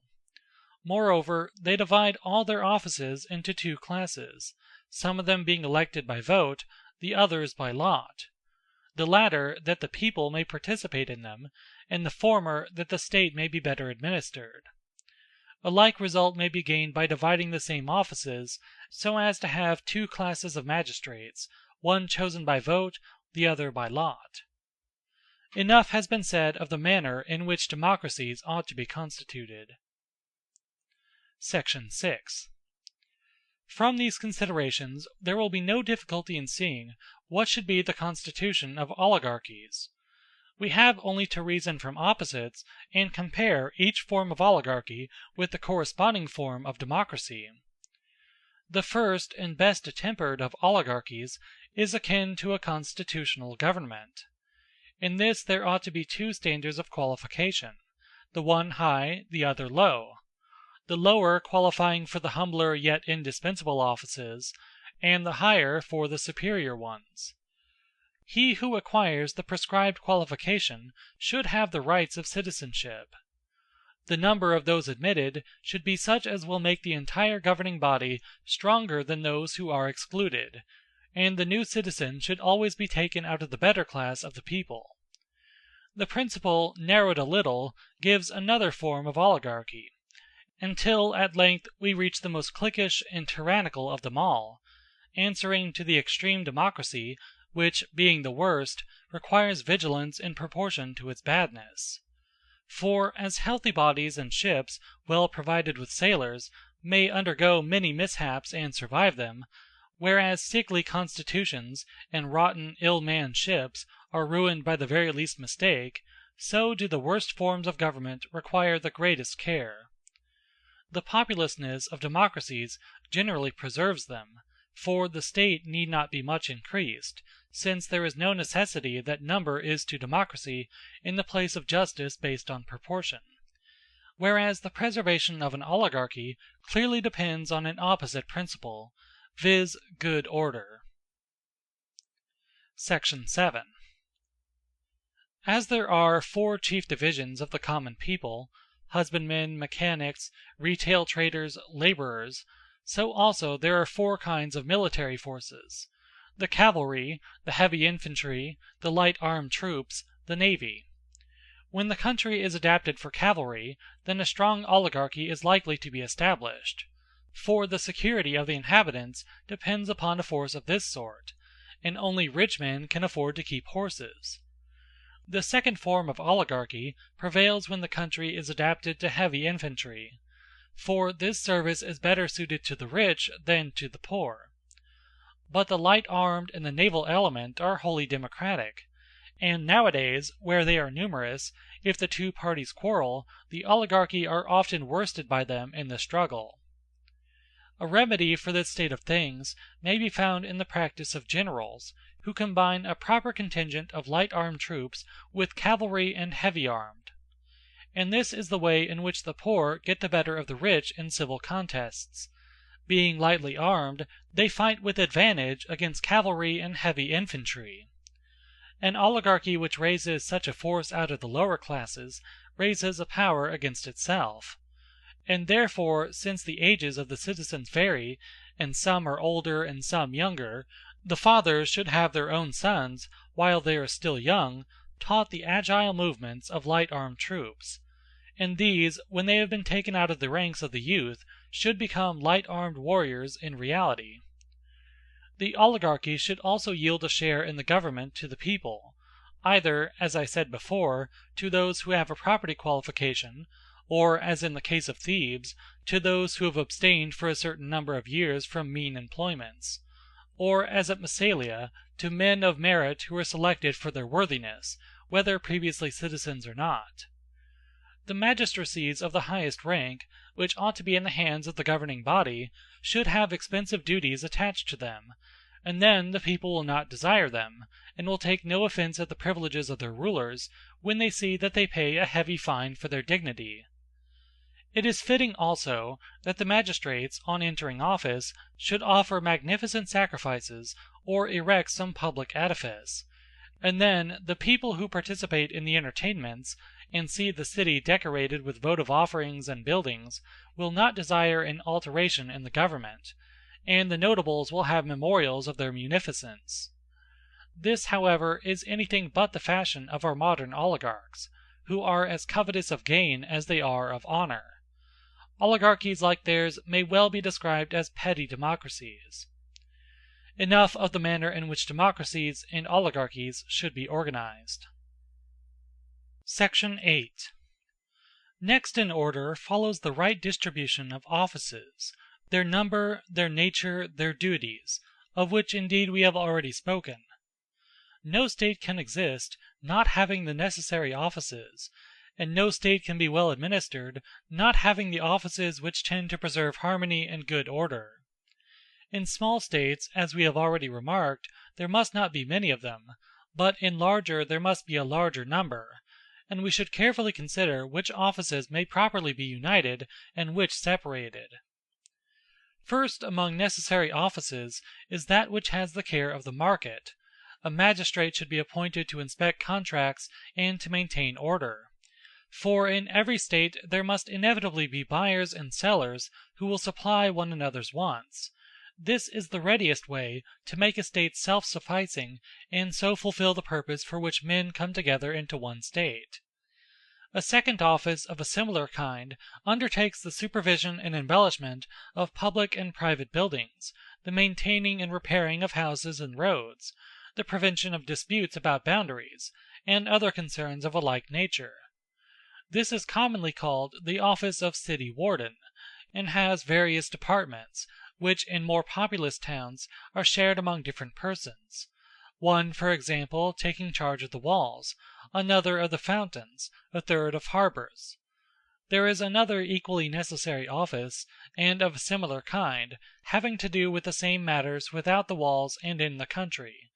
The magistrates who hold this office are called wardens of the country, or inspectors of the woods. Besides these three, there is a fourth office of receivers of taxes, who have under their charge the revenue which is distributed among the various departments. These are called receivers or treasurers. Another officer registers all private contracts and decisions of the courts, all public indictments, and also all preliminary proceedings. This office again is sometimes subdivided, in which case one officer is appointed over all the rest. These officers are called recorders, or sacred recorders, presidents, and the like. Next to these comes an office of which the duties are the most necessary and also the most difficult, viz., that to which is committed the execution of punishments, or the exaction of fines from those who are posted up according to the registers, and also the custody of prisoners. The difficulty of this office arises out of the odium which is attached to it. No one will undertake it unless great profits are made, and anyone who does is loath to execute the law. Still the office is necessary, for judicial decisions are useless if they take no effect, and if society cannot exist without them, neither can it exist without the execution of them. It is an office which, being so unpopular, should not be entrusted to one person, but divided among several taken from different courts. In like manner, an effort should be made to distribute among different persons the writing up of those who are on register of public debtors. Some sentences should be executed by the magistrates also, and in particular penalties due to the outgoing, magistrates should be exacted by the incoming ones, and as regards those due to magistrates already in office, when one court has given judgment, another should exact the penalty. For example, the wardens of the city should exact the fines imposed by the wardens of the agora, and others again should exact the fines imposed by them. For penalties are more likely to be exacted when less odium attaches to the exaction of them, but a double odium is incurred when the judges who have passed also execute the sentence, and if they are always the executioners, they will be the enemies of all. In many places, while one magistracy executes the sentence, another has the custody of the prisoners, as for example the 11 at Athens. It is well to separate off the jailership also, and try by some device to render the office less unpopular. For it is quite as necessary as that of the executioners, but good men do all they can to avoid it, and worthless persons cannot safely be trusted with it, for they themselves require a guard, and are not fit to guard others. There ought not, therefore, to be a single or permanent officer set apart for this duty, but it should be entrusted to the young, wherever they are organized into a band or guard, and different magistrates acting in turn should take charge of it. These are the indispensable officers, and should be ranked first. Next in order follow others, equally necessary but of higher rank, in requiring great experience and fidelity. Such are the officers to which are committed the guard of the city, and other military functions. Not only in time of war, but of peace, their duty will be to defend the walls and gates, and to muster and marshal the citizens.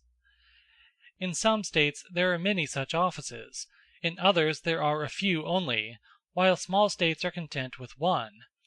These officers are called generals or commanders. Again, if a state has cavalry or light armed troops, or archers, or a naval force, it will sometimes happen that each of these departments has separate officers, who are called admirals, or generals of cavalry, or of light armed troops. And there are subordinate officers called naval captains, and captains of light armed troops and of horse, having others under them. All these are included in the department of war. Thus much of military command. But since many, not to say all, of these offices handle the public money, there must of necessity be another office which examines and audits them, and has no other functions. Such officers are called by various names: scrutineers, auditors, accountants, controllers. Besides all these offices there is another which is supreme over them, and to this it is often entrusted both the introduction and the ratification of measures; or at all events it presides in a democracy over the assembly. For there must be a body which convenes the supreme authority in the state. In some places they are called probuli, because they hold previous deliberations; but in a democracy more commonly councillors. These are the chief political offices. Another set of officers is concerned with the maintenance of religion. Priests and guardians see to the preservation and repair of the temples of the gods, and to other matters of religion. One office of this sort may be enough in small places, but in larger ones there are a great many besides the priesthood. For example, superintendents of public worship, guardians of shrines, treasurers of the sacred revenues. Nearly connected with these, there are also the officers appointed for the performance of the public sacrifices, except any which the law assigns to the priests. Such sacrifices derive their dignity from the public hearth of the city. They are sometimes called archons, sometimes kings, and sometimes prytanes. These then are the necessary offices, which may be summed up as follows: offices concerned with matters of religion, with war, with the revenue and expenditure, with the market, with the city, with the harbours, with the country, also with the courts of law, with the records of contracts, with execution of sentences, with custody of prisoners, with audits and scrutinies and accounts of magistrates. Lastly, there are those which preside over the public deliberations of the state. There are likewise magistracies characteristic of states which are peaceful and prosperous, and at the same time have a regard to good order, such as the offices of guardians of women, guardians of the law, guardians of children, and directors of gymnastics; also superintendents of gymnastic and Dionysiac contests, and of other similar spectacles. Some of these are clearly not democratic offices, for example, the guardianships of women and children. The poor, not having any slaves, must employ both their women and children as servants. Once more, there are three offices according to whose directions the highest magistrates are chosen in certain states: guardians of the law, probuli, councillors. Of these, the guardians of the law are an aristocratical, the probuli an oligarchical, the council a democratical institution. Enough of the different kinds of offices. End of Book 6, sections 5 through 8. Book 7. 1. He who would duly inquire about the best form of estate ought first to determine which is the most eligible life.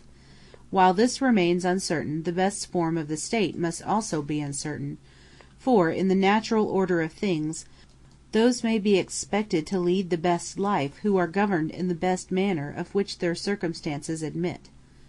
We ought therefore to ascertain first of all which is the most generally eligible life, and then whether the same life is or is not the best for the state and for individuals. Assuming that enough has already been said in discussions outside the school concerning the best life, we will now only repeat what is contained in them. Certainly no one will dispute the propriety of that partition of goods which separates them into three classes, viz., external goods, goods of the body, and goods of the soul, or deny that the happy man must have all three. For no one would maintain that he is happy who has not in him a particle of courage, or temperance, or justice, or prudence; who is afraid of every insect which flutters past him, and who will commit any crime, however great, in order to gratify his lust of meat or drink; who will sacrifice his dearest friend for the sake of half a farthing, and is as feeble and false in mind as a child or a madman. These propositions are almost universally acknowledged as soon as they are uttered, but men differ about the degree or relative superiority of this or that good. Some think that a very moderate amount of virtue is enough, but set no limit to their desires of wealth, property, power, reputation, and the like. To whom we reply by an appeal to facts, which easily prove that mankind do not acquire or preserve virtue by the help of external goods, but external goods by the help of virtue, and that happiness, whether consisting in pleasure or virtue, or both, is more often happy with those who are most highly cultivated in their mind and in their character, and have only a moderate share of external goods, than among those who possess external goods to a useful extent, but are deficient in higher qualities. And this is not only a matter of experience, but, if reflected upon, will easily appear to be in accordance with reason. For, whereas external goods have a limit, like any other instrument, and all things useful are of such a nature, that where there is too much of them they must either do harm, or at any rate to be of no use, to their possessors, every good of the soul, the greater it is also of greater use, if the epithet useful as well as noble is appropriate to such subjects. No proof is required to show that the best state of one thing in relation to another corresponds in degree of excellence to the interval between the natures of which we say that these very states are states; so that if the soul is more noble than our possessions or our bodies, both absolutely and in relation to us, it must be admitted that the best state of either has a similar ratio to the other. Again, it is for the sake of the soul that goods external and goods of the body are eligible at all, and all wise men ought to choose them for the sake of the soul, and not the soul for the sake of them.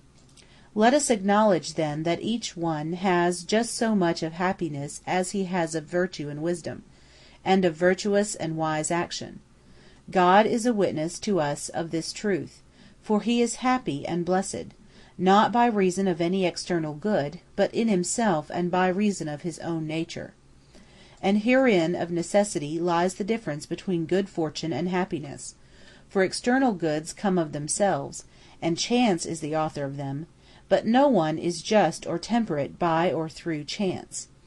In like manner, and by a similar train of argument, the happy state may be shown to be that which is best and which acts rightly, and rightly it cannot act without doing right actions, and neither individual nor state can do right actions without virtue and wisdom. Thus the courage, justice, and wisdom of a state have the same form and nature as the qualities which give the individual who possesses them the name of just, wise, or temperate.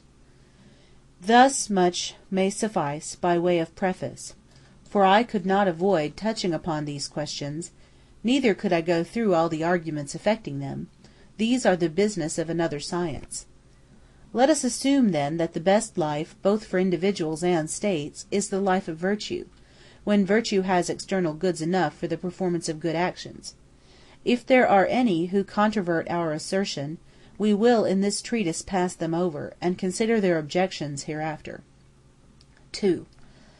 There remains to be discussed the question whether the happiness of the individual is the same as that of the state, or different. Here again there can be no doubt. No one denies that they are the same.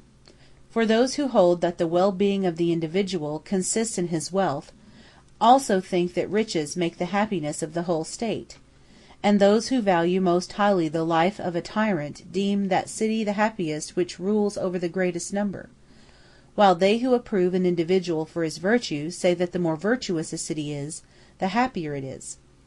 2 points here present themselves for consideration. First, which is the more eligible life, that of a citizen who is a member of a state, or that of an alien who has no political ties; and again, 2, which is the best form of constitution, or the best condition of a state, either on the supposition that political privileges are desirable for all, or for a majority only. Since the good of the state and not of the individual is the proper subject of political thought and speculation, and we are engaged in a political discussion, while the first of these 2 points has a secondary interest for us, the latter will be the main subject of our inquiry. Now it is evident that the form of government is best in which every man, whoever he is, can act best and live happily. But even those who agree in thinking that the life of virtue is the most eligible raise a question, whether the life of business and politics is or is not more eligible than one which is wholly independent of external goods. I mean than a contemplative life, which by some is maintained to be the only one worthy of a philosopher. For these two lives, the life of a philosopher and the life of the statesman, appear to have been preferred by those who have been the most keen in the pursuit of virtue, both in our own and in other ages. Which is the better is a question of no small moment, for the wise man, like the wise state, will necessarily regulate his life according to the best end. There are some who think that while a despotic rule over others is the greatest injustice, to exercise a constitutional rule over them, even though not unjust, is a great impediment to a man's individual well-being. Others take an opposite view. They maintain that the true life of man is the practical and political, and that every virtue admits of being practiced, quite as much by statesmen and rulers as by private individuals. Others, again, are of opinion that arbitrary and tyrannical rule alone consists with happiness. Indeed, in some states the entire aim both of the laws and of the Constitution is to give men despotic power over their neighbors. And therefore, although in most cities the law may be said generally to be in a chaotic state, still, if they aim at anything, they aim at the maintenance of power. Thus in Lacedaemon and Crete the system of education and the greater part of the laws are framed with a view to war. And in all nations which are able to gratify their ambition military power is held in esteem, for example, among the Scythians and Persians and Thracians and Celts. In some nations there are even laws tending to stimulate the warlike virtues, as at Carthage, where we are told that men obtain the honor of wearing as many armlets as they have served in campaigns. There was once a law in Macedonia that he who had not killed an enemy should wear a halter, and among the Scythians no one who had not slain his man was allowed to drink out of the cup which was handed round at a certain feast. Among the Iberians, a warlike nation, the number of enemies whom a man has slain is indicated by the number of obelisks which are fixed in the earth round his tomb, and there are numerous practices among other nations of a like kind, some of them established by law and others by custom. Yet to a reflecting mind it must appear very strange that the statesman should be always considering how he can dominate and tyrannize over others, whether they will or will not. How can that which is not even lawful be the business of the statesman or the legislator? Unlawful it certainly is to rule without regard to justice, for there may be might where there is no right. The other arts and sciences offer no parallel. A physician is not expected to persuade or coerce his patients, nor a pilot the passengers in his ship. Yet most men appear to think that the art of despotic government is statesmanship, and what men affirm to be unjust and inexpedient in their own case, they are not ashamed of practicing towards others. They demand just rule for themselves, but where other men are concerned they care nothing about it. Such behavior is irrational, unless the one party is, and the other is not, born to serve, in which case men have a right to command, not indeed all their fellows, but only those who are intended to be subjects, just as we ought not to hunt mankind, whether for food or sacrifice, but only the animals which may be hunted for food or sacrifice, this is to say, such wild animals as are edible. And surely there may be a city happy in isolation, which we will assume to be well governed, for it is quite possible that a city thus isolated might be well administered and have good laws, but such a city would not be constituted with any view to war or the conquest of enemies. All that sort of thing must be excluded. Hence we see very plainly that warlike pursuits, although generally to be deemed honorable, are not the supreme end of all things, but only means. And the good lawgiver should inquire how states and races of men and communities may participate in a good life, and in the happiness which is attainable by them. His enactments will not always be the same, and where there are neighbors he will have to see what sort of studies should be practiced in relation to their several characters, or how the measures appropriate in relation to each are to be adopted. The end at which the best form of government should aim may be properly made a matter of future consideration. 3. Now let us address those who, while they agree that the life of virtue is the most eligible, differ about the manner of practicing it. For some renounce political power, and think that the life of the free man is different from the life of the statesman and the best of all, but others think the life of the statesman best. The argument of the latter is that he who does nothing cannot do well, and that virtuous activity is identical with happiness.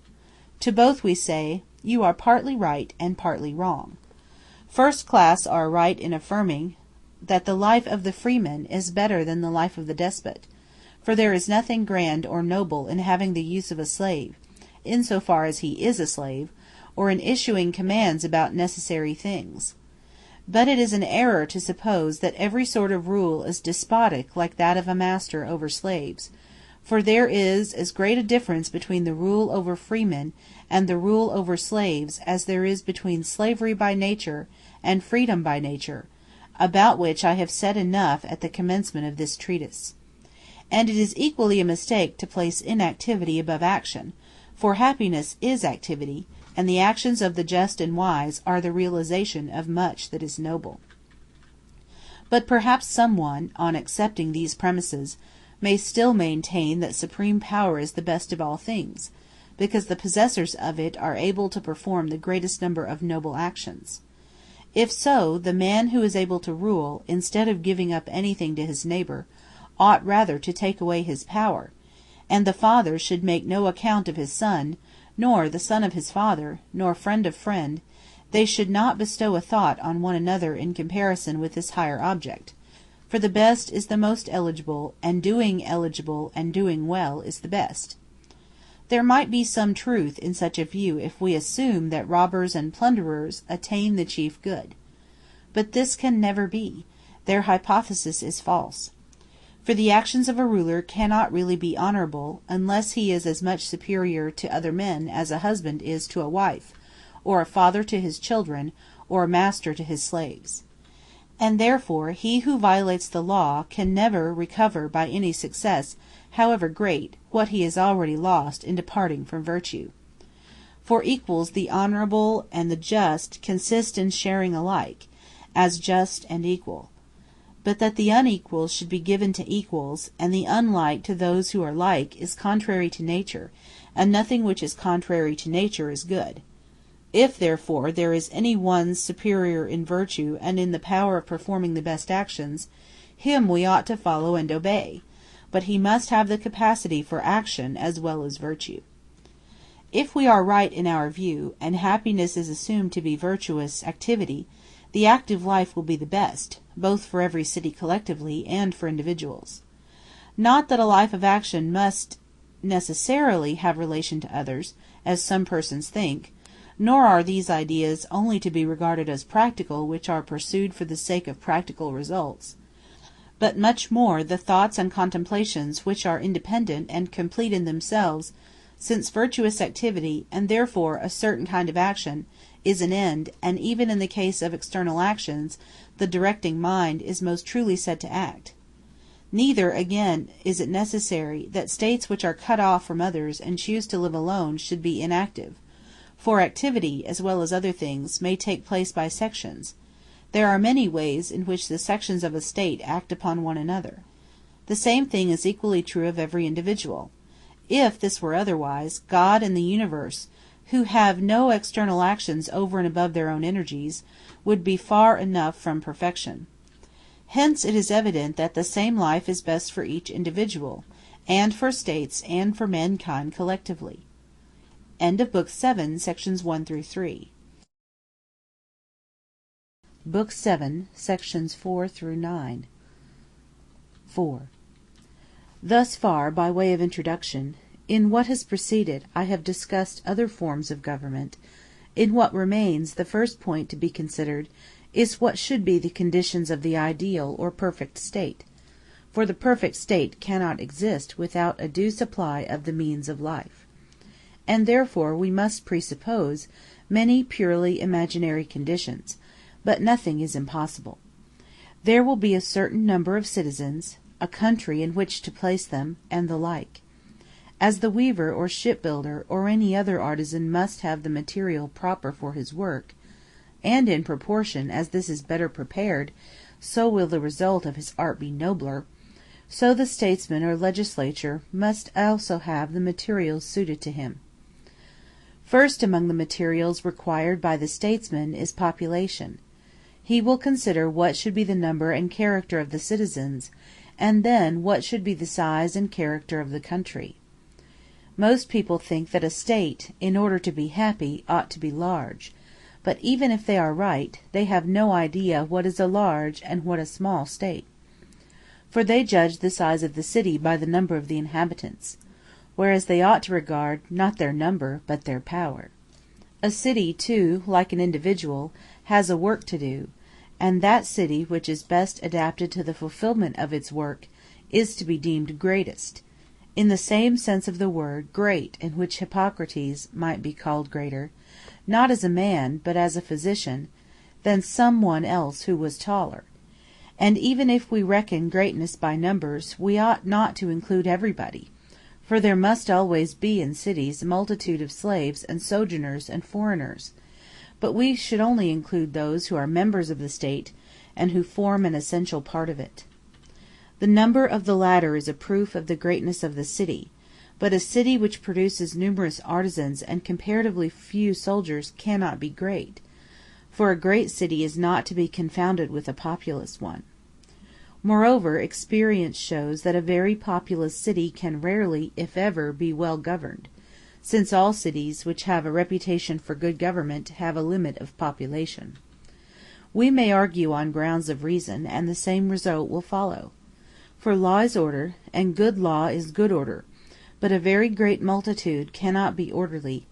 To introduce order into the unlimited is the work of a divine power, of such a power as holds together the universe. Beauty is realized in number and magnitude, and the state which combines magnitude with good order must necessarily be the most beautiful.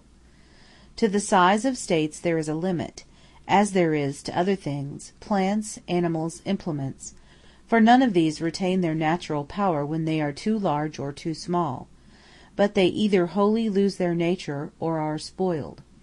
For example, a ship which is only a span long will not be a ship at all, nor a ship a quarter of a mile long, yet there may be a ship of a certain size, either too large or too small, which will still be a ship, but bad for sailing. In a like manner a state when composed of too few is not, as a state ought to be, self-sufficing, when of too many, though self-sufficing in all mere necessities, as a nation may be, it is not a state, being almost incapable of constitutional government. For who can be the general of such a vast multitude, or who the herald, unless he have the voice of a stentor? A state then only begins to exist when it has attained a population sufficient for a good life in the political community. It may, indeed, if it somewhat exceeds this number, be a greater state. But as I was saying, there must be a limit. What should be the limit will be easily ascertained by experience. For both governors and governed have duties to perform, the special functions of a governor to command and to judge. But if the citizens of a state are to judge and to distribute offices according to merit, then they must know each other's characters. Where they do not possess this knowledge, both the election to offices and the decision of lawsuits will go wrong. When the population is very large, they are manifestly settled at haphazard, which clearly ought not to be. Besides, in an overpopulous state, foreigners and metics will acquire the rights of citizens, for who will find them out? Clearly, then, the best limit of the population of a state is the largest number which suffices for the purposes of life, and can be taken in at a single view. Enough concerning the size of a state. 5. Much the same principle will apply to the territory of the state. Every one would agree in praising the territory which is most entirely self-sufficing, and that must be the territory which is all-producing, for to have all things and to want nothing is sufficiency. In size and extent it should be such as may enable the inhabitants to live at once temperately and liberally in the enjoyment of leisure. Whether we are right or wrong in laying down this limit, we will inquire more precisely hereafter. when we have occasion to consider what is the right use of property and wealth, a matter which is much disputed, because men are inclined to rush into one of two extremes, some into meanness, others into luxury. It is not difficult to determine the general character of the territory which is required. There are, however, some points on which military authority should be heard. It should be difficult of access to the enemy, and easy of egress to the inhabitants. Further, we require that the land as well as the inhabitants of whom we were just now speaking should be taken in at a single view, for a country which is easily seen can be easily protected. As to the position of the city, if we could have what we wish, it should be well situated in regard both to sea and land. This, then, is one principle, that it should be a convenient centre for the protection of the whole country. The other is, that it should be suitable for receiving the fruits of the soil, and also for the bringing in of timber and any other products that are easily transported. 6. Whether a communication with the sea is beneficial to a well-ordered state or not is a question which has often been asked. It is argued that the introduction of strangers brought up under other laws, and the increase of population, will be adverse to good order. The increase arises from their using the sea and having a crowd of merchants coming and going, and is inimical to good government. Apart from these considerations, it would be undoubtedly better, both with a view to safety and to the provision of necessaries, that the city and territory should be connected with the sea. The defenders of a country, if they are to maintain themselves against an enemy, should be easily received both by land and by sea, and, even if they are not able to attack by sea and land at once, they will have less difficulty in doing mischief to their assailants on one element, if they themselves can use both. Moreover, it is necessary that they should import from abroad what is not found in their own country, and that they should export what they have in excess, for a city ought to be a market, not indeed for others, but for herself. Those who make themselves a market for the world only do so for the sake of revenue, and if a state ought not to desire profit of this kind, it ought not to have such an emporium. Nowadays we often see in countries and cities dockyards and harbors very conveniently placed outside the city, but not too far off, and they are kept in dependence by walls and similar fortifications. Cities thus situated manifestly reap the benefit of intercourse with their ports, and any harm which is likely to accrue may be easily guarded against by the laws, which will pronounce and determine who may hold communication with one another, and who may not. There can be no doubt that the possession of a moderate naval force is advantageous to a city. The city should be formidable not only to its own citizens, but to some of its neighbors, or, if necessary, able to assist them by sea as well as by land. The proper number or magnitude of this naval force is relative to the character of the state, for if her function is to take a leading part in politics, her naval power should be commensurate with the scale of her enterprises. The population of the state need not be much increased, since there is no necessity that the sailors should be citizens. The marines who have the control and command will be free men, and belong also to the infantry, and wherever there is a dense population of perioeci and husbandmen, there will always be sailors more than enough. Of this we see instances at the present day. The city of Heraclea, for example, although small in comparison with many others, can man a considerable fleet. Such are our conclusions respecting the territory of the state, its harbors, its towns, its relations to the sea, and its maritime power. 7. Having spoken of the number of the citizens, we will proceed to speak of what should be their character. This is a subject which can be easily understood by any one who casts his eye on the more celebrated states of Hellas, and generally on the distribution of races in the habitable world. Those who live in a cold climate and in Europe are full of spirit, but wanting in intelligence and skill, and therefore they retain comparative freedom, but have no political organization, and are incapable of ruling over others. Whereas the natives of Asia are intelligent and inventive, but they are wanting in spirit, and therefore they are always in a state of subjection and slavery. But the Hellenic race, which is situated between them, is likewise intermediate in character, being high-spirited and also intelligent. Hence it continues free, and is the best governed of any nation, and, if it could be formed into one state, would be able to rule the world.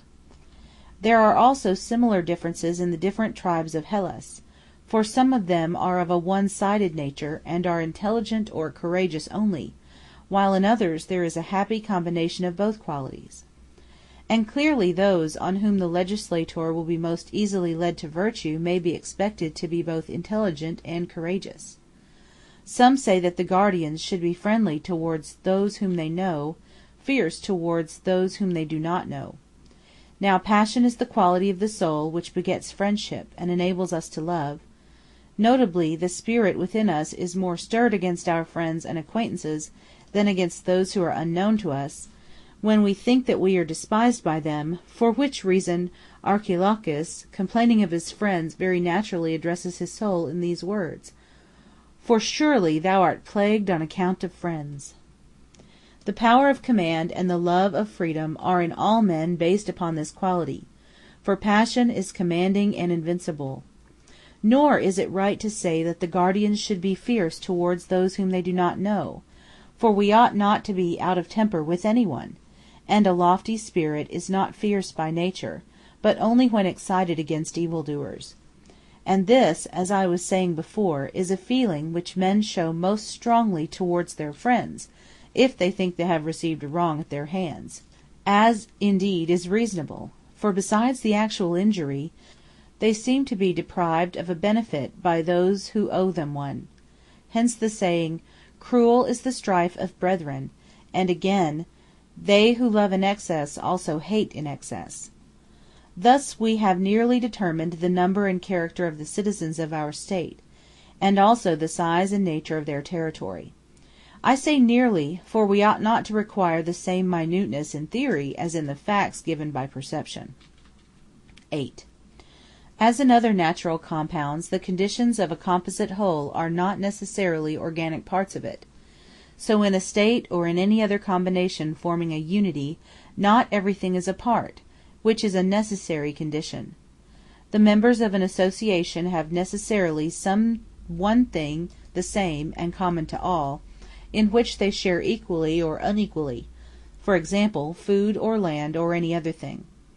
But when there are two things of which one is a means and the other an end, they have nothing in common except that the one receives what the other produces. Such, for example, is the relation which workman and tool stand to their work. The house and the builder have nothing in common, but the art of the builder is for the sake of the house. And so states require property, but property, even though living beings are included in it, is no part of a state. For a state is not a community of living beings only, but a community of equals, aiming at the best life possible. Now, whereas happiness is the highest good, being a realization and perfect practice of virtue, which some can attain, while others have little or none of it, the various qualities of men are clearly the reason why there are various kinds of states and many forms of government. For different men seek after happiness in different ways, and by different means, and so make for themselves different modes of life and forms of government. We must see also how many things are indispensable to the existence of a state, for what we call the parts of a state will be found among the indispensables. Let us enumerate the functions of a state, and we shall easily elicit what we want. First, there must be food; secondly, arts, for life requires many instruments; thirdly, there must be arms, for the members of a community have need of them, and in their own hands too, in order to maintain authority both against disobedient subjects and against external assailants. Fourthly, there must be a certain amount of revenue, both for internal needs and for purposes of war. Fifthly, or rather first, there must be a care of religion, which is commonly called worship. Sixthly, and most necessary of all, there must be a power of deciding what is for the public interest, and what is just in men's dealings with one another. These are the services which every state may be said to need. For a state is not a mere aggregate of persons, but a union of them sufficing for the purposes of life, And if any of these things be wanting, it is, as we maintain, impossible that the community can be absolutely self-sufficing. A state then should be framed with a view to the fulfillment of these functions. There must be husbandmen to procure food, and artisans, and a warlike and a wealthy class, and priests and judges to decide what is necessary and expedient. 9. Having determined these points, we have in the next place to consider whether all ought to share in every sort of occupation. Shall every man be at once husbandman, artisan, counsellor, judge, or shall we suppose the several occupations just mentioned assigned to different persons? Or thirdly, shall some employments be assigned to individuals and others common to all? The same arrangement, however, does not occur in every constitution. As we were saying, all may be shared by all, or not all by all, but only by some, and hence arise the differences of constitutions. For in democracies all share in all, in oligarchies the opposite practice prevails. Now, since we are here speaking of the best form of government, i.e., that under which the state will be the most happy, and happiness, as has been already said, cannot exist without virtue, it clearly follows that in the state which is best governed and possesses men who are just absolutely, and not merely relatively to the principle of the Constitution, the citizens must not lead the life of mechanics or tradesmen, for such a life is ignoble, and inimical to virtue. Neither must they be husbandmen, since leisure is necessary both for the development of virtue and the performance of political duties. Again, there is in a state a class of warriors and another of counsellors, who advise about the expedient and determine matters of law, and these seem in an especial manner parts of a state. Now, should these two classes be distinguished, or are both functions to be assigned to the same persons? Here again there is no difficulty in seeing that both functions will in one way belong to the same, in another to different persons.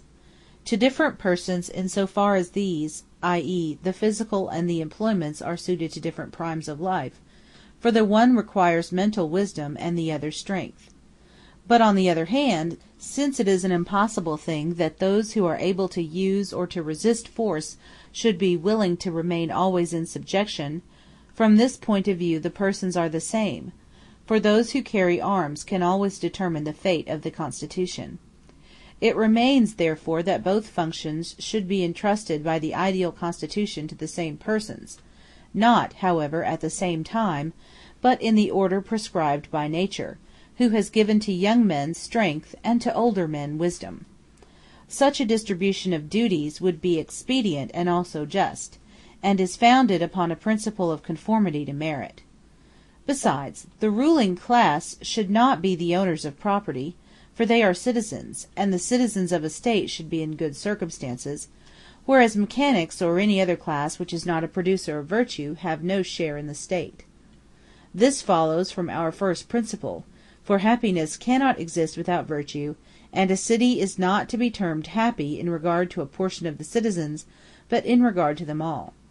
And clearly property should be in their hands, since the husbandmen will of necessity be slaves or barbarian perioeci. Of the classes enumerated there remain only the priests, and the manner in which their office is to be regulated is obvious. No husbandman or mechanic should be appointed to it, for the gods should receive honor from the citizens only. Now, since the body of the citizen is divided into two classes, the warriors and the counsellors, it is beseeming that the worship of the gods should be duly performed, and also a rest provided in their service for those who from age have given up active life. To the old men of these two classes should be assigned the duties of the priesthood.